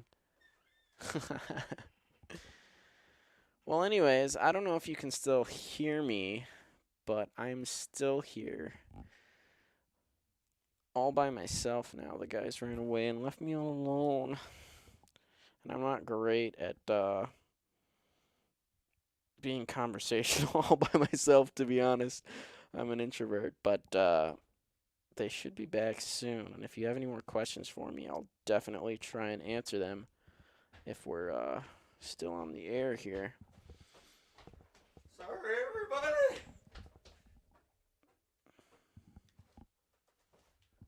Oh, what happened there? Sorry, everybody. Okay. We're back. I apologize. We did lose all of our viewers except two. If you collab with Charlie Puth, I would die. I love him. I love that. Yes. Oh my gosh, I cannot express. Did you how guys much I answer the love Post Charlie Malone Puth. question? Yeah, I said definitely. Yeah, I said- absolutely. I think Post Malone is probably the coolest musician that we have right now. And I think that's because he can do any genre he wants, and he's successful. He just did a, not Darius Rucker. Who was Darius Rucker in the band? He used to be Hootie in and the Blo- REM. Hootie and the Blowfish. Or yeah, sorry, Hootie and the Blowfish. Post Malone just did a Hootie and the Blowfish cover, and it's badass. So, anyways, Jeff, do you have anything to say about that? Otherwise, I think we should wrap this up. I do. Okay. Post Malone. I think if there is any Saturday Night Live writers out there, they need to write a sketch about a postal employee working at the USPS known as Postal Malone, who wraps packages. I didn't hear the second part Yeah. before. That's all. That's good. Yeah. Owe me money. You owe me money. Hold that. You're the filmographer now. Ian, do you have anything to say to the fans before we go here? Shut up, Jeff. I think he does. So Ian just told me secretly he has one more thing to say, and it's Hi, my name's Ian McAllister, and I'm the drummer for Nick Anderson and the Skinny Lovers. God. Yeah, that's yep. stop that. Thank you guys so much for watching this incredibly long live stream. 3 hours of questions you guys gave us. That's incredible. When we started this band, I think we had one question, and it was from our mom, and it was, "Why are you doing this?" And there was a statement from our dad saying, "Get a job." So, to come online and to tell you guys and post about it an hour before we were going live and say, like, hey, we're going live in an hour, ask us questions, and to be able to do it for 3 hours, and not have to work super hard to entertain you because you guys are just asking us cool questions. That's pretty cool. That's why we do this, is because we want to engage with you guys. We want to talk with you guys, and I'm missing that this year. That's the big thing of this band. We love meeting you guys on tour. We love chatting with you. We love all of that stuff. And this is a way we are able to do it right now, and It's a really good smile we both did. it means the world to us. So thank you. Thank you. Tell friends about us. Thank you. And Jeff actually wrote a song about the live stream, and we're going to end the same way we started, with the live stream song. Ian, can you put your microphone down by the ukulele here? Yeah.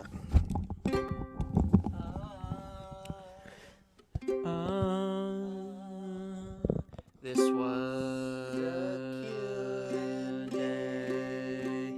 This was the Q&A. This was the Q&A. This was the Q&A. It was for you. Thank you for joining the Q&A. It was for me. It was for Thank you for joining the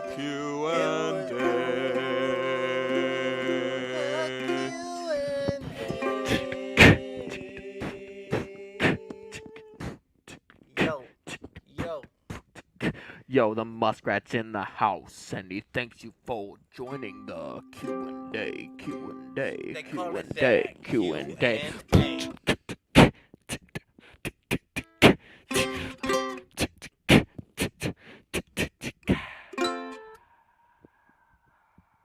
Hey. Thank you guys so much. We'll see you next time. If you want to know about the Q&As that are happening, and you want to know about all the cool stuff that's happening with us, the best way to do it is to join our text chain, which is 715-200-8388. That's 715-200-8388.